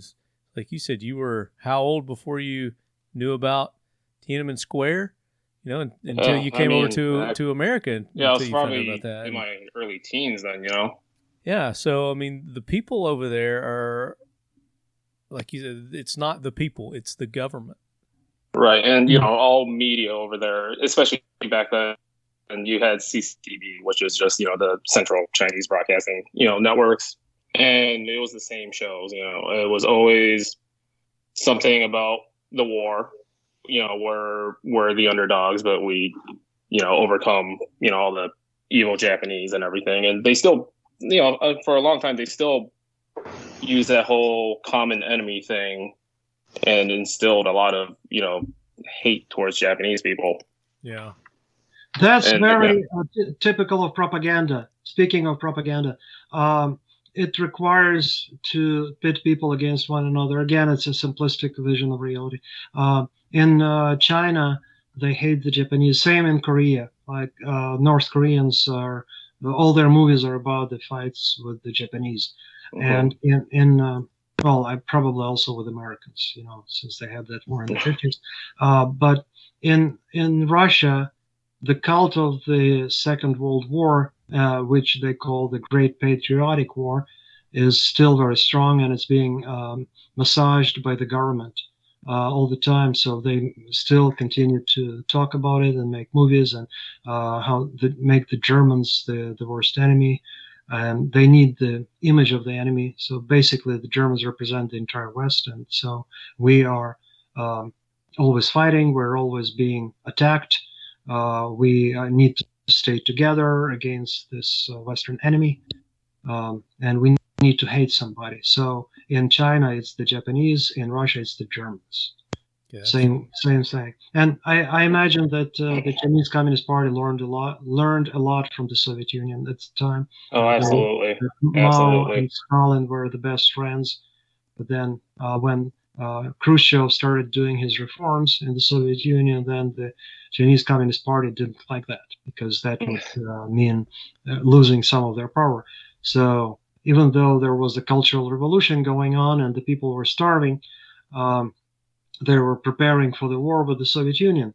There was actually a little fight on the border where an entire island was destroyed, and basically with artillery disappeared under the water. The Soviet artillery made it so. It was a border island that was disputed. And there was a joke when Mao sends a telegram to Khrushchev saying, "Hey, our people are starving. Send us some bread." And Khrushchev sends a telegram back saying, we don't have enough for ourselves. You have to tighten your belts. And so the Mao sends him another telegram, "Send us belts." That's the common enemy thing. There's an aspect that I don't think conservatives understand about liberals in the United States, and I'm not even sure how many liberals understand it about themselves or about their movement. But climate change was the hope, I believe, of liberal elites to create a common enemy. There used to be a lot of discussion that we needed a Manhattan Project, the project to create the first atomic weapon, that there needed to be a Manhattan Project level effort on climate change. And my suspicion is that what they were trying to do, and like I said, it never gets explicitly said out loud that this is the deal, but that the liberals were trying to come up with an enemy that wasn't a person or a people. There's the enemy over there. It doesn't have a soul, but climate change is the big problem, and our our sinful bourgeois way of living is what the problem is, and so we need to fight against it together. And there's been propaganda since the 60s or 70s that we only have 10 more years to stop climate change before irreversible harm and, the extinction of the human race is going to happen, that sort of thing. And literally newspaper clippings I've seen them from the 70s. I'll try and pull them up here and link Marty so he can put it in the show. You can share your screen. You can share your screen. The world has been here for how many billions of years? And our little small time here on Earth, and we're the ones affecting climate. It's ridiculous. Yeah, propaganda is very strong there. Like how what's his name? Obi-Wan Kenobi said, "Propaganda is strong with you." Right? With climate change, it's completely ridiculous, and only a stupid will not see that it's all pure propaganda. And yet, the people who think that they're so much smarter than us, they're the gullible ones who fall for it. Yeah. Yeah, and up on the screen right now is 1972 UN Environment Protection Boss warns we have 10 years to stop the catastrophe. And this is, for those that want to check him out, this is the Twitter feed of an economist named Bjorn Lomborg. Bjorn in the standard way, Lomborg. It's right up there. He's been on Peterson's podcast a few times, and I believe he worked for the UN or the EU, and he did two very interesting things. He looked at what $1 would do to lower human suffering around the globe, and so dollar for dollar, what's the best way to have people do better? And climate change ranks down at number 11. Things like anti-diarrheal medication and polio vaccines rank at the top. And then the second question that he asked people around the world was how many of their own dollars would they like to contribute towards stopping climate change? And the number is laughably small. And so he does, Oleg was skillfully talking about the devil being in the details, and that the details are not part of the conversation with collectivism. And Bjorn Lomborg is the guy with all of the dirty laundry on climate change, while still not at all contesting its existence. He's still alive? The argument. Oh yeah, he's our age roughly. Oh, we need to get him on the show. He's kind of a big deal, but we can He's kind of a big deal. Okay, he's like a Joe Rogan deal, so yeah, he'll never be on my show. Level dude, but we should try. That's a pessimistic. The Talking Lead podcast is among the most prestigious. Oh yeah, of course. I'll give it a college try. So let's do this. I want to go because we're running long on time. I want to go to our listener questions. So we got a lot. We got a lot of listener questions here. But before I do that, I want to make sure, does anybody have any more questions for Oleg or for Bill or for Brian amongst ourselves here? I actually had one for kind of both Oleg and Bill, just with how you guys talked about the propaganda and how detailed information was controlled all the way down to, history being scrubbed and things like that.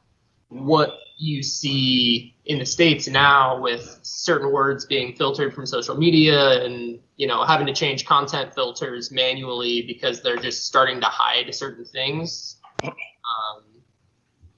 So I don't even think you need to see it in social media or anything like that, or education. It's the fact that, we're already steady erasing America's own history, right? Slavery was wrong, all that stuff, this and that. But, you're basically trying to put white out over what our history actually was, right? Turn a blind eye to it. And just instead of setting it there as a reminder of, what it was, and maybe we don't want to be like that anymore. But, they're just steady getting rid of all these things. And soon enough, the words are probably not going to be existing in common usage. Yeah, word manipulation is a big art in their in this propagandist community, so to say, if you will. Remember, there was this guy. What's it called? Kind of sounds like Jackoff, his last name, and remember, Rush Limbaugh was making fun of his name too. So he came up with this whole theory of how we can change certain words, manipulate the language in order to make it sound different and make the leftist message more positive and right-wing message more negative. I mean, those things had been done before, but he kind of created an entire kind of scientific branch out of that. So I heard this in Russia.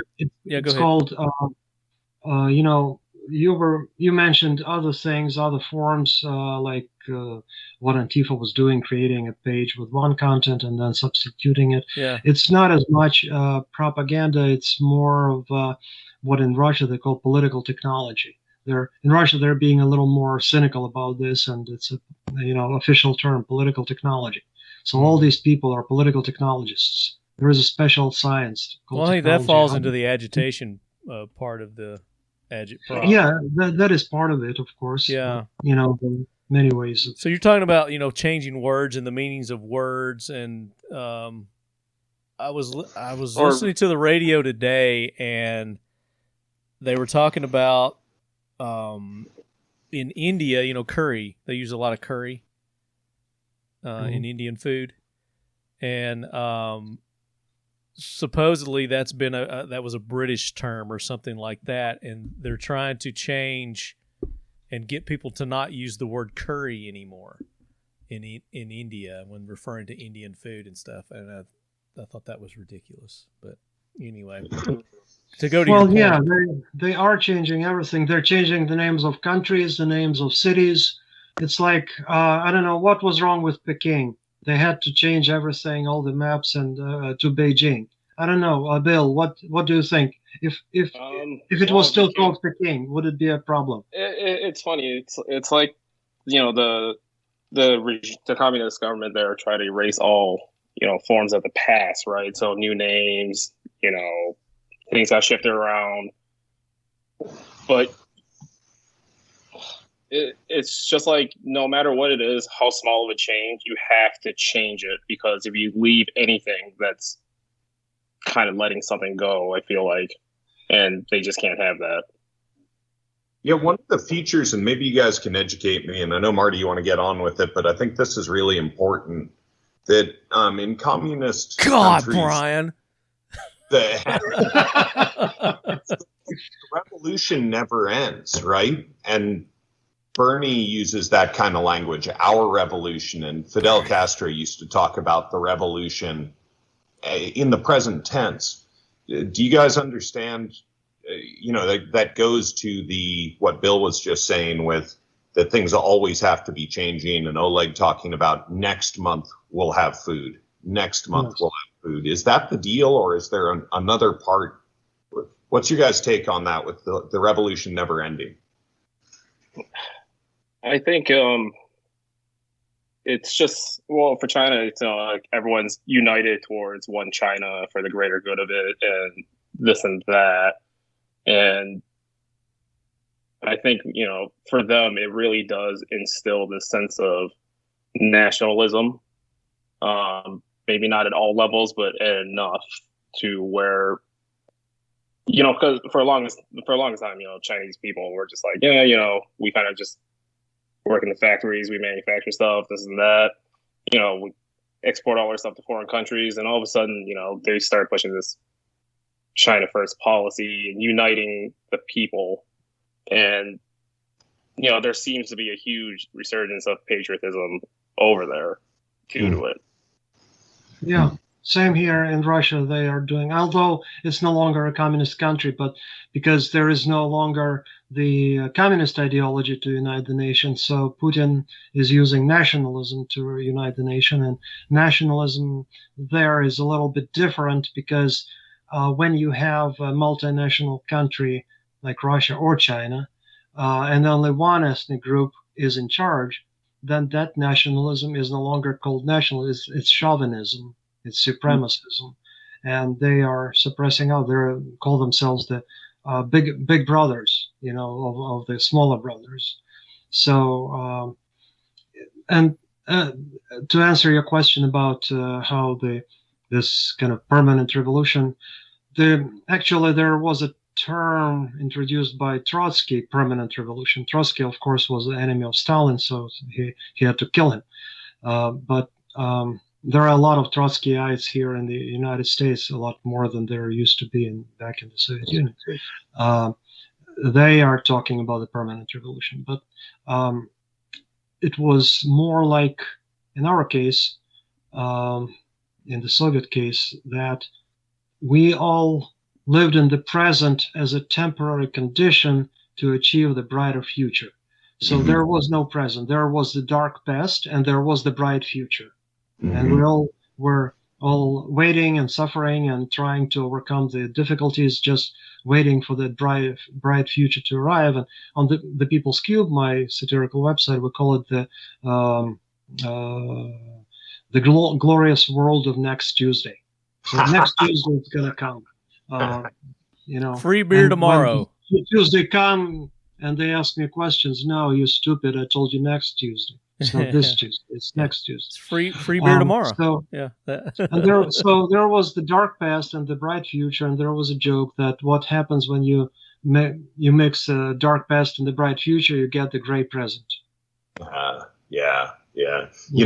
I've never quite thought of COVID in the same way, but COVID kind of functions as that permanent revolution because it ain't ever going away. Let's get to listener questions. We're running short on time. Yeah, sorry. That's okay. So go to Instagram and Facebook, and let's field some questions. If you reposted on your site, Brian, check out, see if you've got questions there. Bill, I know you reposted. If you've got questions on any of yours, we'll field some questions there. Oleg, I'm sorry. Again, I didn't tag you because I didn't know how to tag you. Sorry. That's okay. We've got a lot of questions here, and I'm going to start off with this one. And it says, for Oleg, this is C Crazy Randy 1. What is the most ridiculous piece of American propaganda you've seen regarding the former USSR? I haven't seen many. That's actually another question. How propaganda on one side, on the collectivist side, the individualists have no need in propaganda. They do not do that.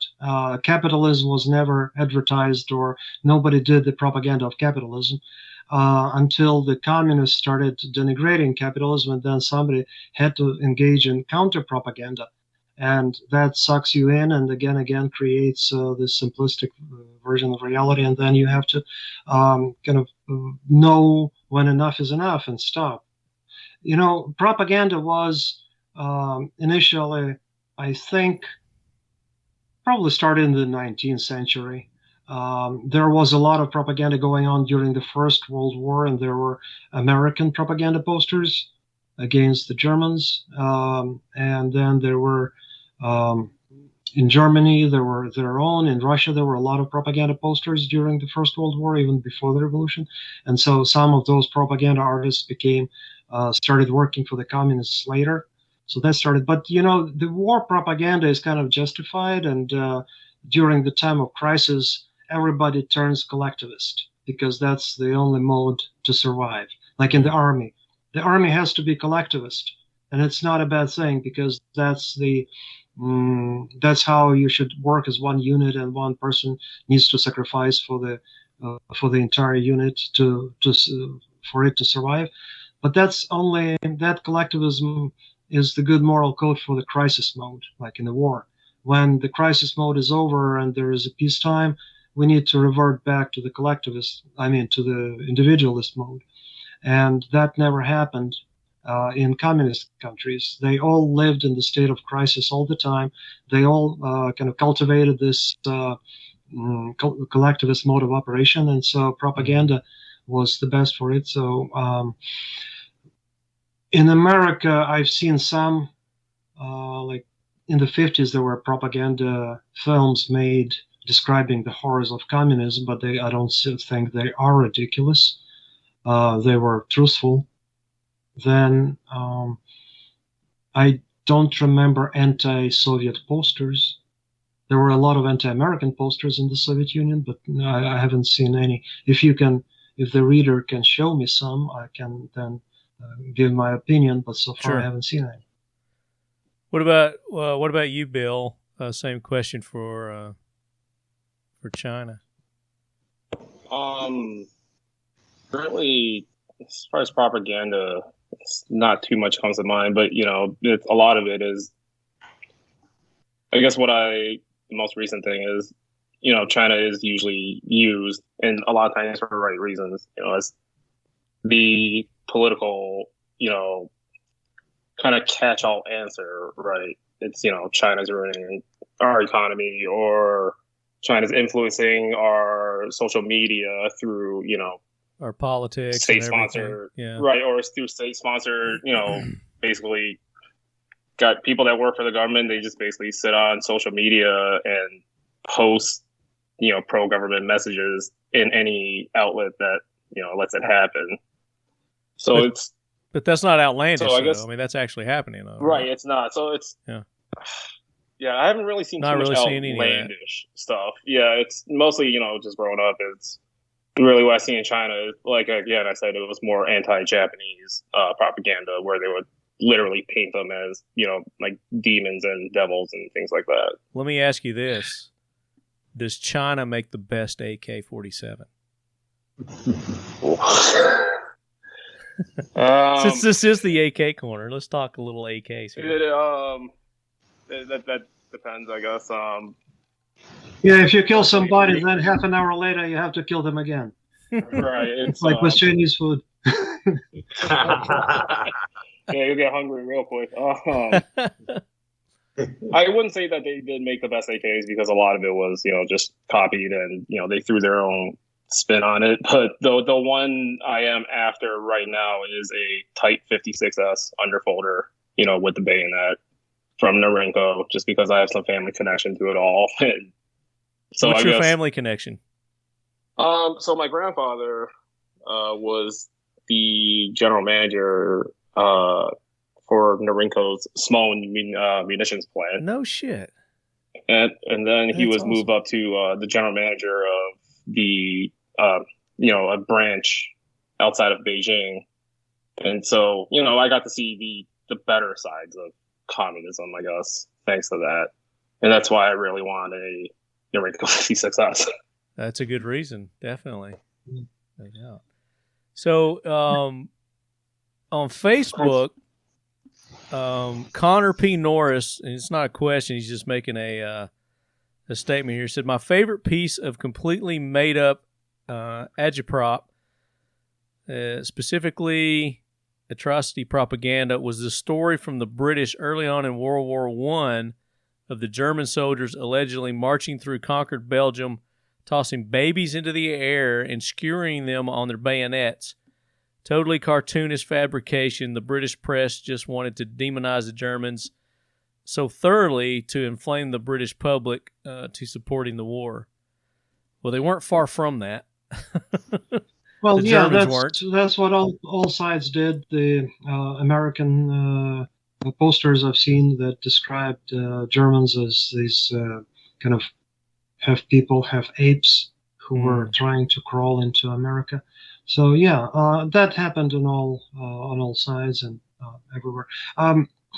Regarding that previous question, the ridiculous things, I've seen a lot of ridiculous portrayals of Russians and Soviets in Hollywood. They were completely unrealistic and unreal, but that wasn't as much propaganda. That doesn't qualify as propaganda. It was just a stupid, distorted, ignorant view. It's fictional bullshit. Yeah.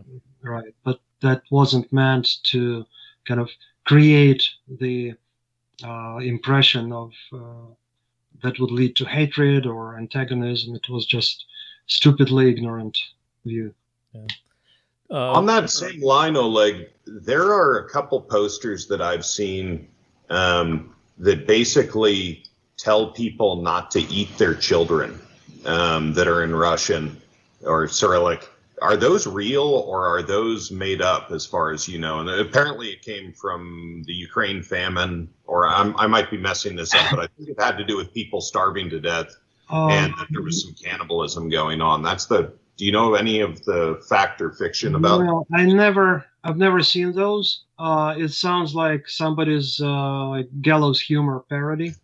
But there were cases of cannibalism during famines, but the government would never make posters like that because officially those famines didn't exist.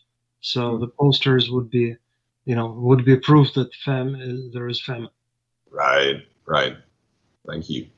So this is a question from Instagram. It's from Bruner 1981 JPCE. It says, for Oleg, is there anything you've seen in modern American media that reminds you of old communist propaganda, which we've talked about a little bit? Is any of it notably concerning to you? How, if at all, were firearms, specifically the AK, portrayed in the communist media? I can answer the first part about the American media reminding the Soviet media. It reminded me a little bit at the beginning when I just began to understand what was going on in the early 2000s. But then right now, during the Trump presidency, they became full-on Soviet propaganda. And in the Biden times, especially during the Obama times too, all the glorious stories about how great our dear leader Obama is, and then the media, the sides that they take. You saw how they treated Obama, you see how they treat Biden, and you saw how they treated Trump. Right, the difference is great. Well, Americans will soon have to learn to read between the lines, just like the Soviets did, because we learned about what was happening from the rejections in the media, not from what they were stating. We needed to understand what was really going on by reading between the lines. There is a good joke about reading between the lines. There are six contradictions of socialism in the USSR. According to classical Marxism, there are no contradictions in socialism. There are only contradictions in capitalism. But somebody pointed at six contradictions of socialism, and that is that there is no unemployment, and yet nobody's working. That's one. And nobody's working, and yet all the production quotas are fulfilled. And then all the production quotas are fulfilled, and yet the stores are empty. The stores are empty, and yet everybody has everything at home. That's because of the black market. And then everybody has everything at home, and yet everybody is unhappy. And everybody is unhappy, and yet the voting is always unanimous. Yeah. They all vote for the continuation of the system. And then, so that's about reading between the lines. So I thought at some point that it's time to create a similar joke about the contradictions of socialism in the United States, because it's turning into a socialist country now. So it's like capitalism is greedy and cruel, and yet half of the population is subsidized. Like America is a capitalist country, yet half of the population is subsidized. Then half of the population is subsidized, but they still think they're victims. And they think they're they are victims, but their representatives run the government. Their representatives run the country, and yet the poor keep getting poorer. And the poor keep getting poorer, and yet they have all the things that people in other countries can only dream about. And they have things that people in other countries can only dream about, and yet they want America to be like those other countries. That's brilliant. Yeah. What about you, Bill? Sorry, what was it? So as far as in the American media that reminds you maybe of the Chinese communist propaganda? Anything notably concerning to you and what you're seeing here in America? I think right now it's just you're seeing this same line from multiple outlets, right? And they're all driving the same narrative. And even on some of the other side, the narrative is the same. So it seems like it really does seem like they're controlling all information that's being, disseminated to us. Even when people know things aren't true, the media will report it because they'll have some big flashy headline that grabs your attention and will sway your opinion quickly, without you reading it all. And it's just the opinions that's been pushed onto them by, their editors or, whoever else pays them. Right. And yeah, it's like every channel you go to, every show you go to, it's almost the same. And that's kind of a concerning thing.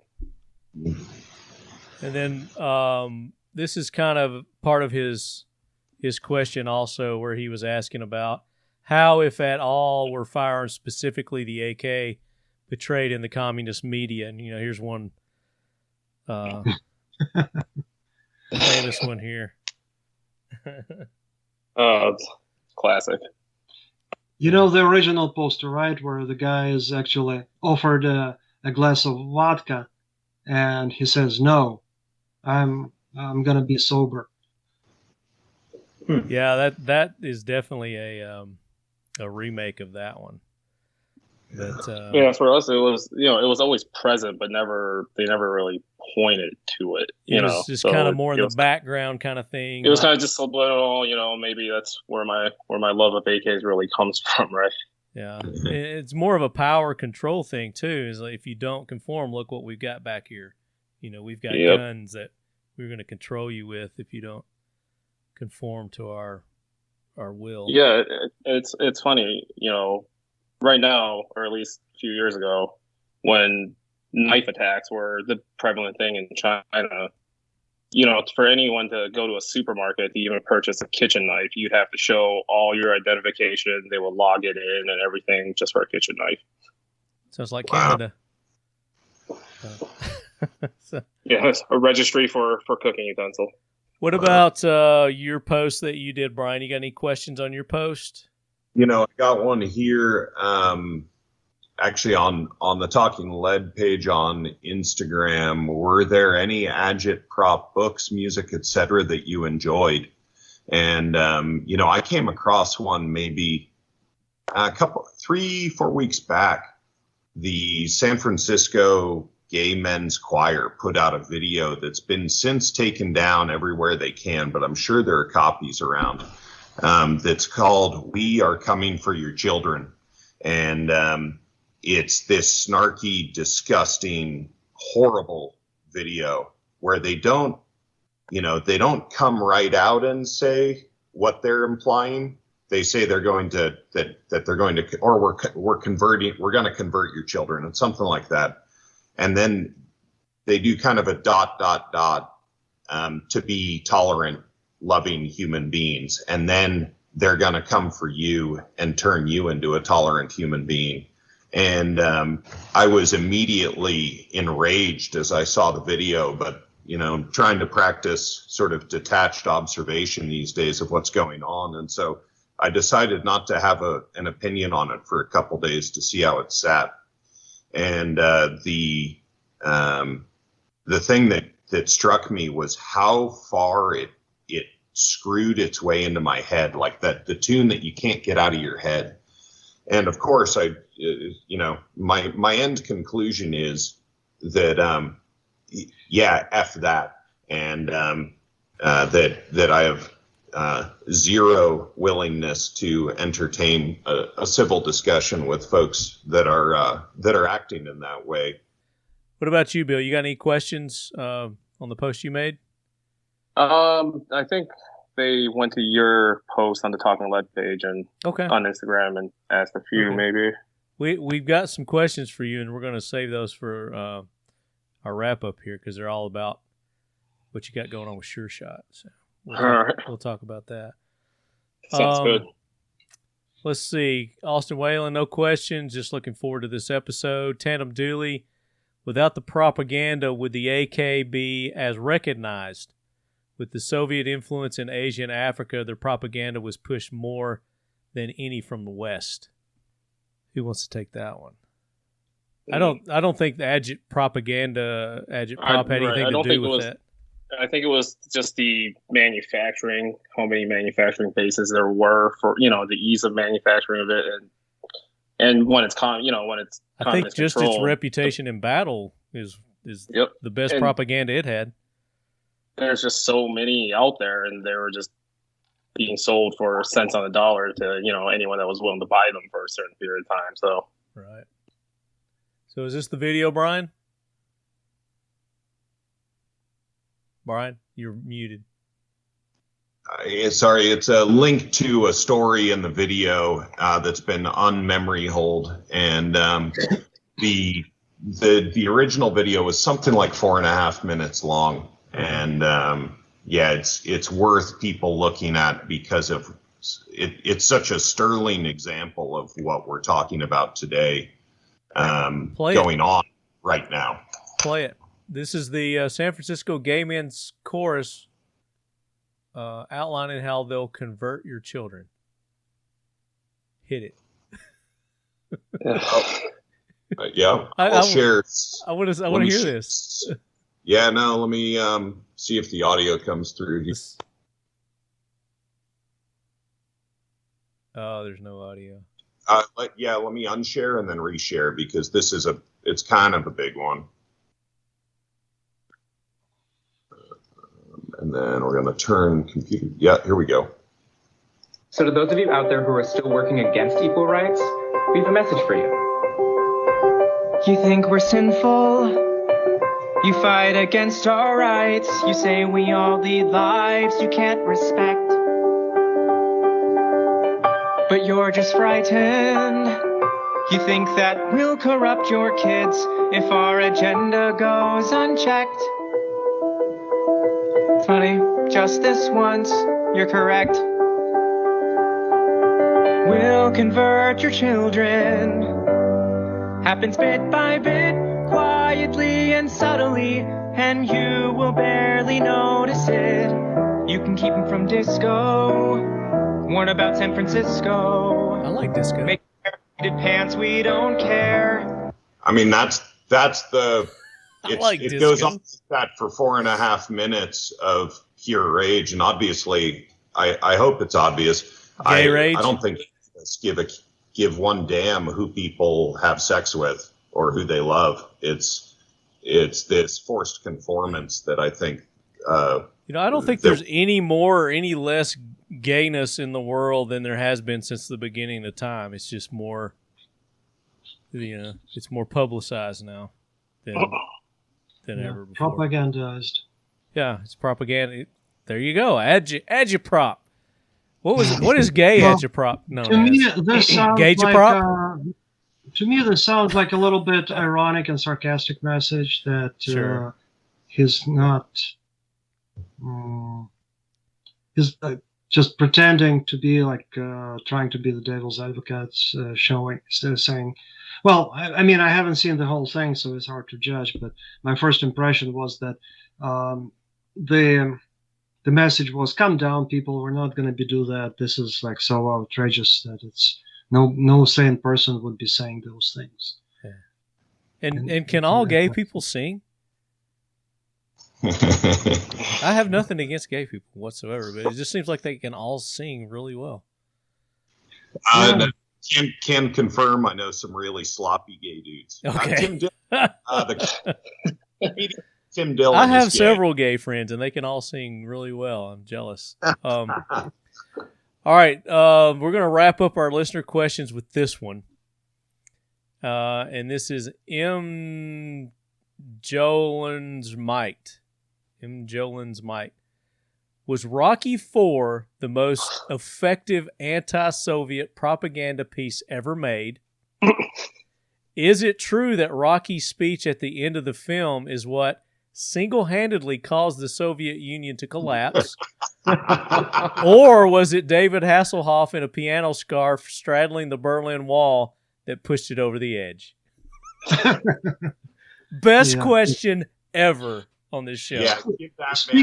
Speaking of Rocky, well, first of all, the propaganda has to be the question about whether it was effective has to be answered by Americans who watched it at the time. I never heard of Rocky until I came to America. Of course, those movies were not shown. Yeah. I had no idea they existed. But when I saw that Russian boxer, that looked a little bit ridiculous. What's his name? Lindgren, right? Dolph Lundgren. Lundgren, right? The Swedish guy.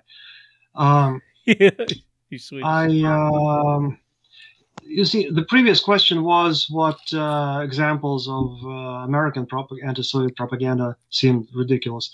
That seemed ridiculous, but that wasn't. See, the difference here is that the propaganda in the Soviet Union was all government-sponsored and government-controlled, and all the movies also were made by the government. You cannot not make movies outside of government. In America, it was all private business, so government did not tell Sylvester Stallone to make that movie. It was his own idea, and whoever created it, producers, screenwriters, they were all doing it on their own will, without looking at the government for approval or censorship. Now, during the war, the government did sponsor propagandistic movies, and I've seen some, including Second World War. But that was, again, a justified thing that disappeared after the war ended. And after that, the government didn't participate in the arts. Now, an organization can create a propaganda. That's true, like some association. It's similar to commercial advertising. But what's happening today is that it's being, this propaganda is being enforced by some kind of a invisible committee in Hollywood, it seems. I don't know whether it exists or not, but it seems like all those producers are of the same mind, what goes and what doesn't. Also, I hear there is a lot of influence of the Chinese communists studios, and are telling the producers what they can make and what they cannot make, and that's why that John Cena was apologizing, because he was told by producers apparently that if the new movie that was released, the Suicide Squad, is not, if China refuses to take that movie, the studio will lose a lot of money. And now the Chinese market is probably bigger than the American market. Americans stopped going to theaters, but in China there are more and more moviegoers because, again, the middle class is growing. People have more money to pay. So more and more is oriented towards China and other countries. And so the Chinese Communist Party has more and more say in what Hollywood produces. And then that way the propaganda can become really what it used to be in the Soviet Union, government sponsored and controlled. Very good. So it amounts to that the White House is spending a ridiculous amount of money, I forget how much, hiring TikTok influencers to make videos about getting vaccinated. And so I think you can call that full-scale propaganda at this point. Yep. Benny Drama, I think is the guy's name. He did it, and he's apparently wearing a dress as he does it, is talking with Jen Psaki about a day in the life of a Washington intern. And, there's all kinds of, it's so funny why that would appeal to the unvaccinated if that's who Democrats think the unvaccinated are is a question in its own right. But right. Dollars at work. That qualifies as government propaganda already. And you notice how the government, in the Obama years, there was also an effort to create government propaganda when the NEA, the National Endowment for the Arts, announced grants for the artists who would create best Obamacare promotions. Mm-hmm. So that happened. During Trump years, that didn't happen. The government didn't engage in propaganda. What are we seeing now? Who's sharing this? Is this your TikTok thing you're talking about? Dennis Drama Cooper, the White House intern TikTok video goes viral. All right. Okay, I see. I thought that was the continuation of that gay video. I think it's another gay thing. But anyway, let's do some giveaways. We're going to give away a Mission First Tactical AK Korner logoed dump tray, or armorer's tray, as I like to use them as. For Mission First Tactical, you can go to missionfirsttactical.com and use the code LEADHEAD. You get 20% off. And you can buy one of these. You can buy their holsters. You can buy their AR accessories. They got all kinds of cool stuff. Magazines. They do AR magazines. Got one right here. You can do logoed magazines. And I'm going to let Bandito, are you on social media right now? The Instagram or the Facebook? I can be. Pick a winner there from Instagram or Facebook, and that's going to be the winner for the dump tray. The commenters, or the people who left comments. That's the only way you win here is you got to participate. That's how we pick our winners for everything. I think with Mailner's might, the comment about Rocky IV. The Rocky IV, I think that's really deserving of that. Definitely. That tray. So, what? Say his name again. It's Mailner's might. MJOLNIRSMIGHT. There you go. Whoever you are, email me, talkinglead@gmail.com. You are the winner of the Mission First Tactical AK Korner logo dump tray. And put in the email what you won. And I'm going to need your address also, because a lot of people will contact me and not even send their address. How do you expect me to get you your prizes? Come on, guys. Come on. All right, so the next prize we're giving away is a Seal 1 package. It's a complete package of their CLP cleaning products. I gave my one away that I normally show. My cable guy came the other day, and he was an AK fan. And he had a Draco in his work van. And I was like, you win a Seal 1 package, buddy. That was awesome. But yeah, it'll come with the paste, the liquid. It doesn't come with the aerosol spray, but it's got pre-soaked pads.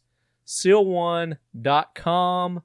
Use the code LEADHEAD, and you're going to get 25% off any of your purchases on Seal 1. And this stuff smells really good too. I love the smell of it. And I'm getting ready to clean a lot of my guns because I went shooting this past weekend, trying out the AccuFire Thermal and their new 1-8, which is on a rifle I got back there somewhere. We're going to talk about it off air. But Brian and the crew, pick a winner for the Seal 1 package. Facebook or Instagram.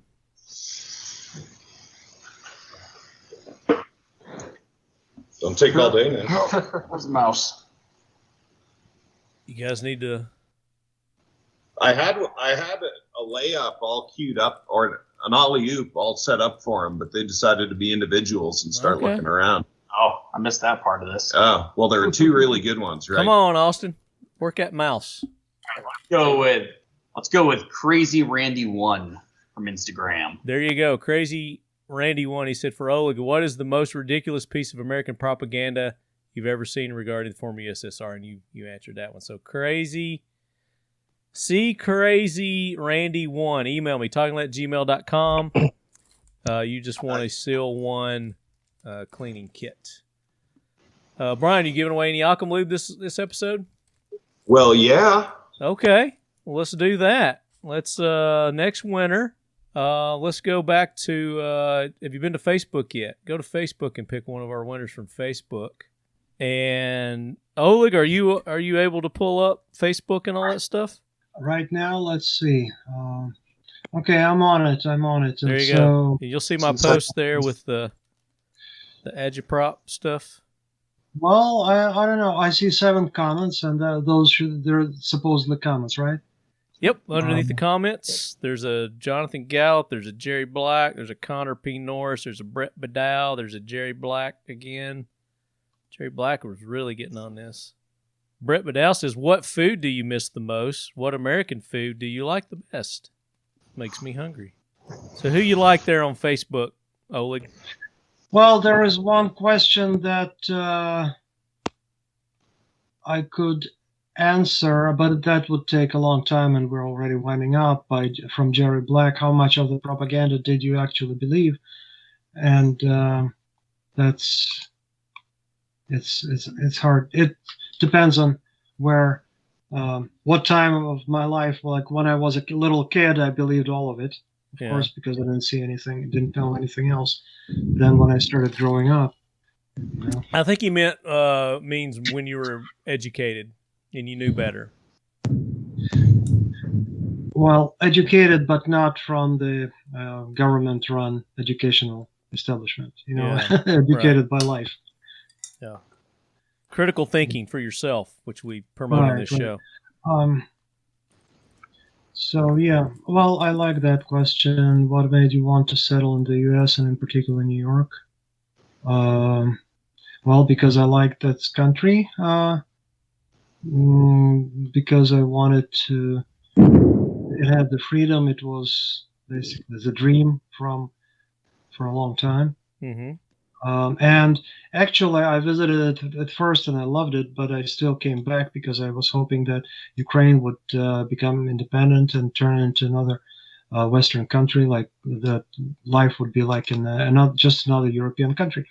Those were my hopes, but that didn't happen because I didn't realize how much socialism corrupts people. Because after 70 years of living under socialism, the country became so corrupt that no progress could be made for a very long time, at least for my generation and the generation of my children. So we have to wait.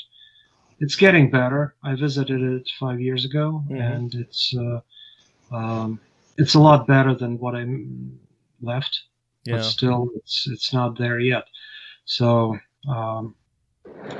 I regretted when I came back from America, and after a while, when I realized what was really going on, how the government corruption was still present so much that nobody could do any honest business around, right. Then I regretted that I didn't stay in America at the time. So I made everything possible in order to be able to go back. And who was that question from? Was that Jerry Black? That was from Brad Beddoe. That question from, he said, please compare and contrast Ukrainian people with U.S. citizens. Well, that's a very big question I can't answer right now. But you just read one from Jerry Black, right? So he's our winner? The New York question? Yeah. So Jerry Black, you just won the Occam lube. Have you sent him some Occam lube before, Brian? Yeah, there's sort of two there. I think Oleg might be referring to the question that Brett Beddoe put forward, or Beddow. Oh, but I didn't see one. I just see Jerry's. It says, you settled in New York, in the South. Many consider New York, California, and a few other states as nearly communist states. Based on your experience, how does New York compare to actual communist state? What are the similarities and differences? So you're saying it was Brett Bedow's? If you go two comments down from that, at least how it's sorted on my page, you'll see one, what made you want to settle in the U.S. and in particular New York. Please compare and contrast Ukrainian people with U.S. citizens. All right. Who are you picking, Oleg? Who's the winner? Who's the winner of the Occam lube?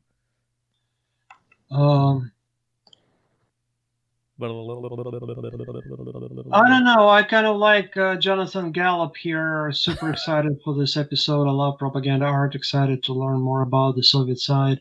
What are some of the major Soviet themes? Do they ever address the disparity between the ruling class and the working class? Who do you see more in Marx, Lenin, Stalin, etc.? Okay. What are some of the favorite Agitprop memes currently? And then For that's example, the rifle one that we rifle showed the is picture fine. of. Yeah. So Jonathan Gallup, he's our winner. Yeah, Giddy up. because that's the most elaborate question Okay. of the ones. I mean, there were more others, but you already We had a lot of great rewarded me. questions. Yeah. So Jonathan Gallup, giddy up. You are the winner for the Occam Lube. TalkingLead@gmail.com. Tell me what you won. Shoot me an email. And we'll have Brian, or actually we'll have Ginger Snap. Is that his name, Ginger Snap? I think that's a great way to do. I think that's his new name, Ginger Snap, but Ginger Magic 1775. Ginger Magic, okay. Yeah. He'll hate me for that, won't he? He wanted to, and he still might. I don't know if he has yet or not, but when I first came out with Occam Lube Red, he said, nah. It's Ginger Magic. And so I think we need to change the red flavor of Occam Lube to Ginger Magic. I think so. I like that. Just call it Ginger Snap. That's perfect. There you go. So all you winners, get in touch with me, talkinglead@gmail.com. Tell me what you won, and we'll get that out to you.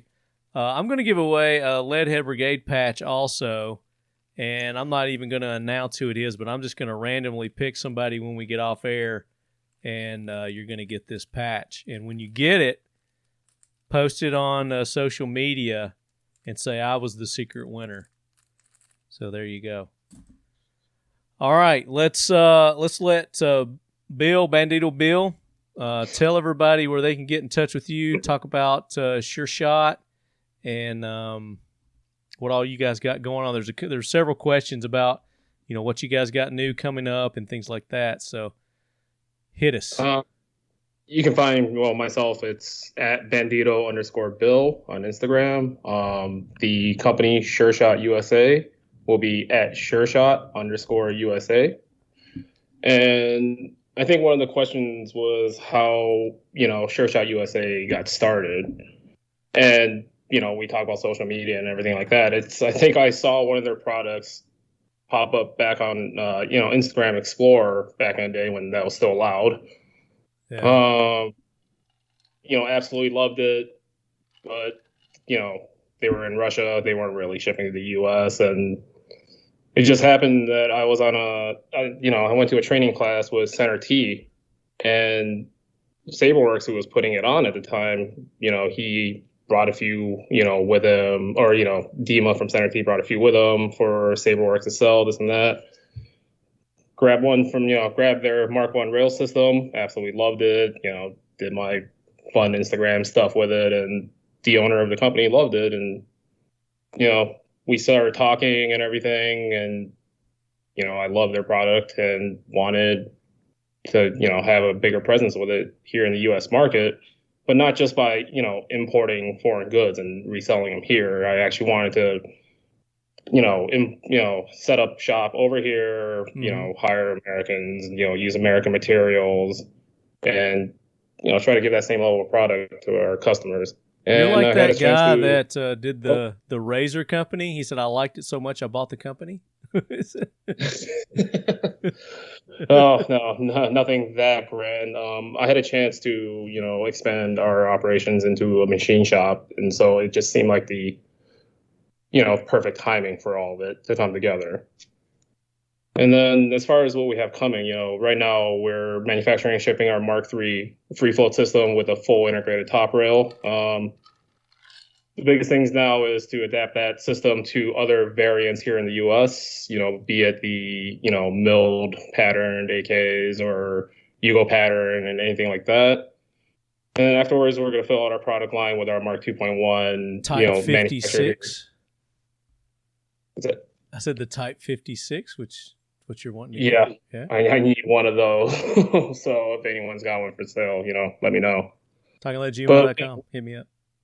We love to just fill out our product line with everything manufactured here in the U.S., localized to our market to account for all the variants and, the firearms we have here. And, just trying to kind of what's your sites? Where can they get you? You said the Bandito Bill on the Bandito_Bill on Instagram.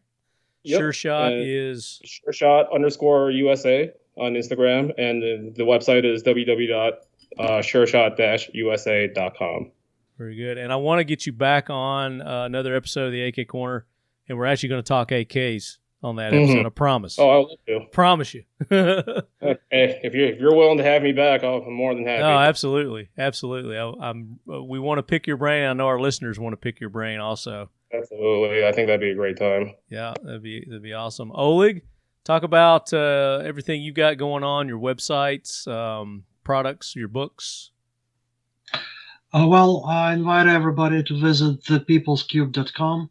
My main satirical website, where they can also see the books and enjoy the parodies, the propaganda posters, and basically, as you can see, the tagline at the top is the America through the eyes of a former Soviet propaganda artist, Agitprop artist. Agitprop is the word of the day. So it's a little bit distorted on your end. It's probably because you're blocking the ads. So, yeah, you can see the Poor Me magazine there, and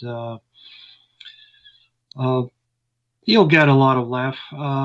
And, see my books at the very top. If you scroll to the top, you will see that there is the Shakedown Socialism on the right, and on the right-hand side, sidebar.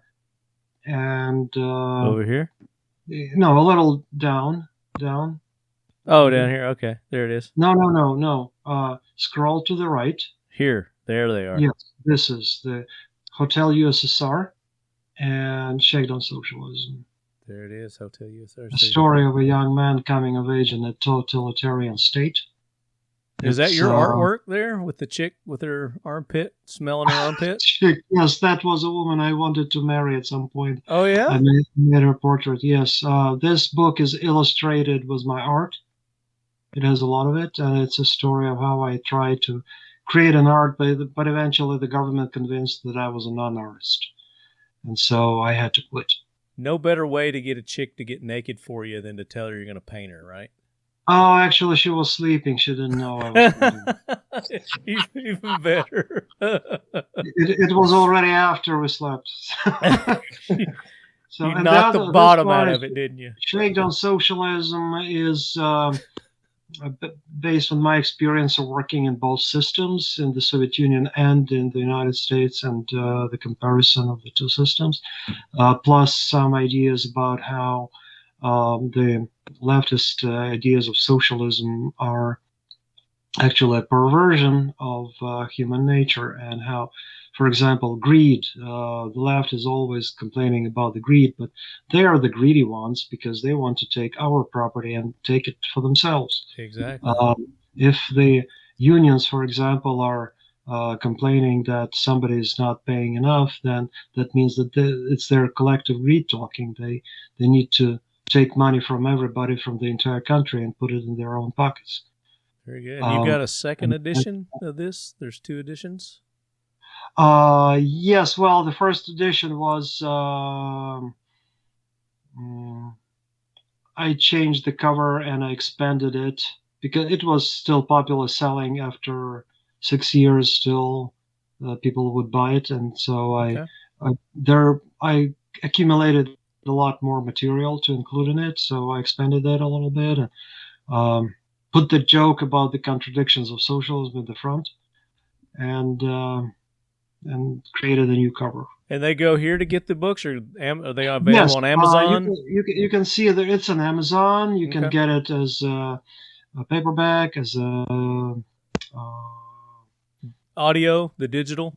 No audio, no, but as an ebook and both. Okay. And also, you should get Brian to read it for you and do an audio version of it. Oh yeah, Brian has a very deep professional voice. He's got a very commanding voice there. And then you also have a Facebook page. They can go to the People's Cube on Facebook. And right, I'm posting the latest, the best, what is on the People's Cube, because I have contributors. It's not just my site, it's more of a forum where a lot of Americans are participating. It's like a role-playing game. People pretend to be these hardline communists from the old Stalinist Politburo, and we discuss current events and what's happening in America from that perspective. We also have people from other countries, from Germany, from Belgium. I have one guy who writes from Brussels, all in English. They're great parodies. From Brussels? I had two contributors from South Africa even. Say it again? It's the Men at Work song. 6'4", a man from Brussels, 6'4", full of muscles. I gave him a Vegemite sandwich. Come on, Oleg. Yeah, aren't you Americanized yet? I'm a dumb foreigner. Come on. I think it's a mark of Oleg's integrity and refinement. Is that what it is? I'm trying to get some levity here, you know. I'm loosening him up a little bit. So you're talking about my humorous satirical website has become so boring, and you needed to bring some light. I wanted you to show us your firearm. Let it out, guys. Can you show your firearm to everybody? This is Oleg's first American firearm. Actually, I have two. One of them is the Red Ryder. The Red Ryder BB gun, yes. And the second one is the one I brought from my trip 5 years ago. It's this one, and it says for service to the motherland. It's an inscription here. And what you do is you this is how you load it. Open the cork and you pour vodka, or you can just put it in your mouth. You just take a shot. Nice. Perfect. And there you close it again so that it doesn't go bad. I love it. That's another gun. All right, you found my website at Atbashian.com. And it has my art gallery, and also on the same site you can look at my books. And these Avatia here are just amazing. Like, as I said, I knew you were a graphic designer. I didn't know you were a fine artist. And these are Thank you. One here is, they're staggeringly good. So I'd encourage people to check out Atbashian.com. It's staggering work. Go back up. Actually, when I came back 5 years ago and I discovered a bunch of my old drawings and paintings in my mom's closet, I took pictures and I brought them, kind of enhanced them, brought them to what I wanted them to be on the computer, basically digitized them,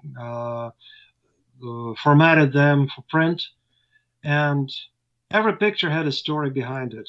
So I was commenting on, so I decided to create a website to put those pictures on. Yeah, and I started writing stories behind those pictures. And eventually those stories scan down a little bit, Brian. Became a narrative. And I decided that maybe I should write a book about that. And so I wrote a whole book. And I included these pictures as illustrations. So the book is mostly made of stories behind the pictures, but it also is a continuous narrative of a story, how I was trying to be an artist. And so how did you get Jake Gyllenhaal to pose for you? Say it again? This one or this one? That was the second row on the far right. Jake Gyllenhaal. Do you know who that is, Oleg? Oh, yeah. But you know what? This guy is actually from the Caucasus. He was from Georgia, but he wasn't. Okay. Looks like Jake Gyllenhaal from Brokeback Mountain. Right. But his of I'm trying. Ethnicity. No, your artwork is amazing, though. You do very good work. The bearded guy is actually ethnic German, because there used to be ethnic Germans in the Soviet Union who immigrated, just like the Mennonites came to America in the 18th or 19th century. The same thing happened. They were also coming to Russia and settled and had their villages. But then during the war with Germany, Stalin resettled them all to Central Asia. And so this guy was born in Central Asia. He was ethnic German, but he looks like Paul Rudd with a beard. Exile. Isn't that happening now with South Africans migrating to the same general region, fleeing? South African farmers, I've heard, are being welcomed with land in somewhere in Russia. That would be good. Russia needs some experienced, good. So what's the name of this website, Oleg? Atbashian.com. Atbashian, that's his last name. It's ATBASHIAN.com. Right. And people can order these if they like them on your website. They can, or no? Are these for sale? Yeah. Okay. They can go. There is a kind of print-on-demand store, online store called Redbubble, and Oleg's Art Gallery, and I sell prints there. Set up those products for print, so you can choose very nice what pictures you want, and then you can order them online. So leadheads, go and support our guest. You go to Oleg's page here, check out his paintings. You can buy them, his books.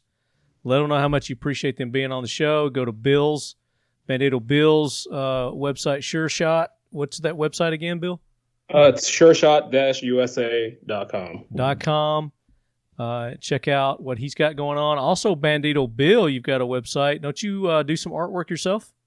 Right now, that website's just kind of laying dormant with running Sureshot and everything. Just haven't had time to do any of the digital art stuff, sadly. Well, hit him up on his social medias. Let him know how much you appreciate him being on the show and how much you're excited about him coming back on another episode of the Talking Lead AK Korner. Are you going to be at NRA, Bill? No, I don't think so. Okay. We're going to be set up at the Caltech booth. I believe it's 1803 is their booth number. And if you guys are going to be there at NRA, come by the booth. We're going to have some awesome giveaways. Mission First Tactical's got some stuff for us. Dipstick Dizzy Whizzle's got some shirts that he's made up. We've got some other giveaways that we're going to be doing with Caltech, the official lead quarters of Talking Lead for the 2021 NRA in Houston, Texas. That's just coming up in a couple of weeks, actually. So come by and see us. We're going to have all kinds of interviews. If you decide, you're going to show up, Bill, come by and see us. Oleg, come to NRA. It'll be a great experience for you if you've never been to one. Get to see all the Bubba rednecks that the Agitprop people want you to believe that are going to be there. We'll talk about it offline. Okay. Brian, I think you said you're not going to be able to make it, but we're going to rep Occam Defense while we're there too. So come by. We're going to have some awesome things going on. IWIUS. I know I've teased you guys. I don't know how many episodes now. We're going to be giving away a Galil Ace. We're supposed to give it away at NRA. Time is of the essence. I don't really have everything ironed out yet, so I don't know that it's going to happen, but we're still going to try. But if we don't give it away at NRA, we're going to give away one of the IWI's Galil Aces at some point in time. So stay tuned. I'll give you details on that. Sponsors of the AK Korner, IWIUS, check them out. Jeremy's a great dude. He's been on a couple times. We're going to get him back on. And then, of course, Factory 47 for all the AK Korner T-shirts, ladies, I call them ladies, but they're tumblers that have the AK Korner logo on them, hoodies, all the AK Korner swag. You go to Factory 47. That's Factory with a K, 47.com. And they've got some other cool AK lifestyle hats and logos and things there. And then their new podcast. What is it? The Barbarians? Something? American Barbarians, which I've been listening to and enjoying it. So go check out his new podcast. And then, of course, Mission First Tactical, SEAL 1, and Occam Defense Solutions. Brian, tell them what all you guys got going on. We got a new product about to drop, so stay tuned. It's really cool. If you go to our Instagram page, you will see a glowing orange barrel on a test gun. We pride ourselves on really beating stuff up, so you don't have to. Let's see, cranking on we've got a second mill cranking, so we've tripled production here. It's a nice little Lamborghini fast kind of model. Lots of stuff in development. lots of stuff on the horizon, and we're about to be able to restock the web store pretty mightily here. So Very cool. lots of action right now. OccamDefense.com. Check them out. Social medias is Occam Defense Solutions on the Instagrams and the Facebooks, I believe. Is that right? That's correct. And then, of course, OccamLube.com. Use the code LEADHEAD. You're going to get 10% off your purchase at Occam Lube. So go check them out. Support those that support this show so we can bring it to you each and every month. The Talking Lead AK Korner. Until next month, lead heads, get out there and be active with your AKs and bone up, because you never know what we're going to talk about on this show.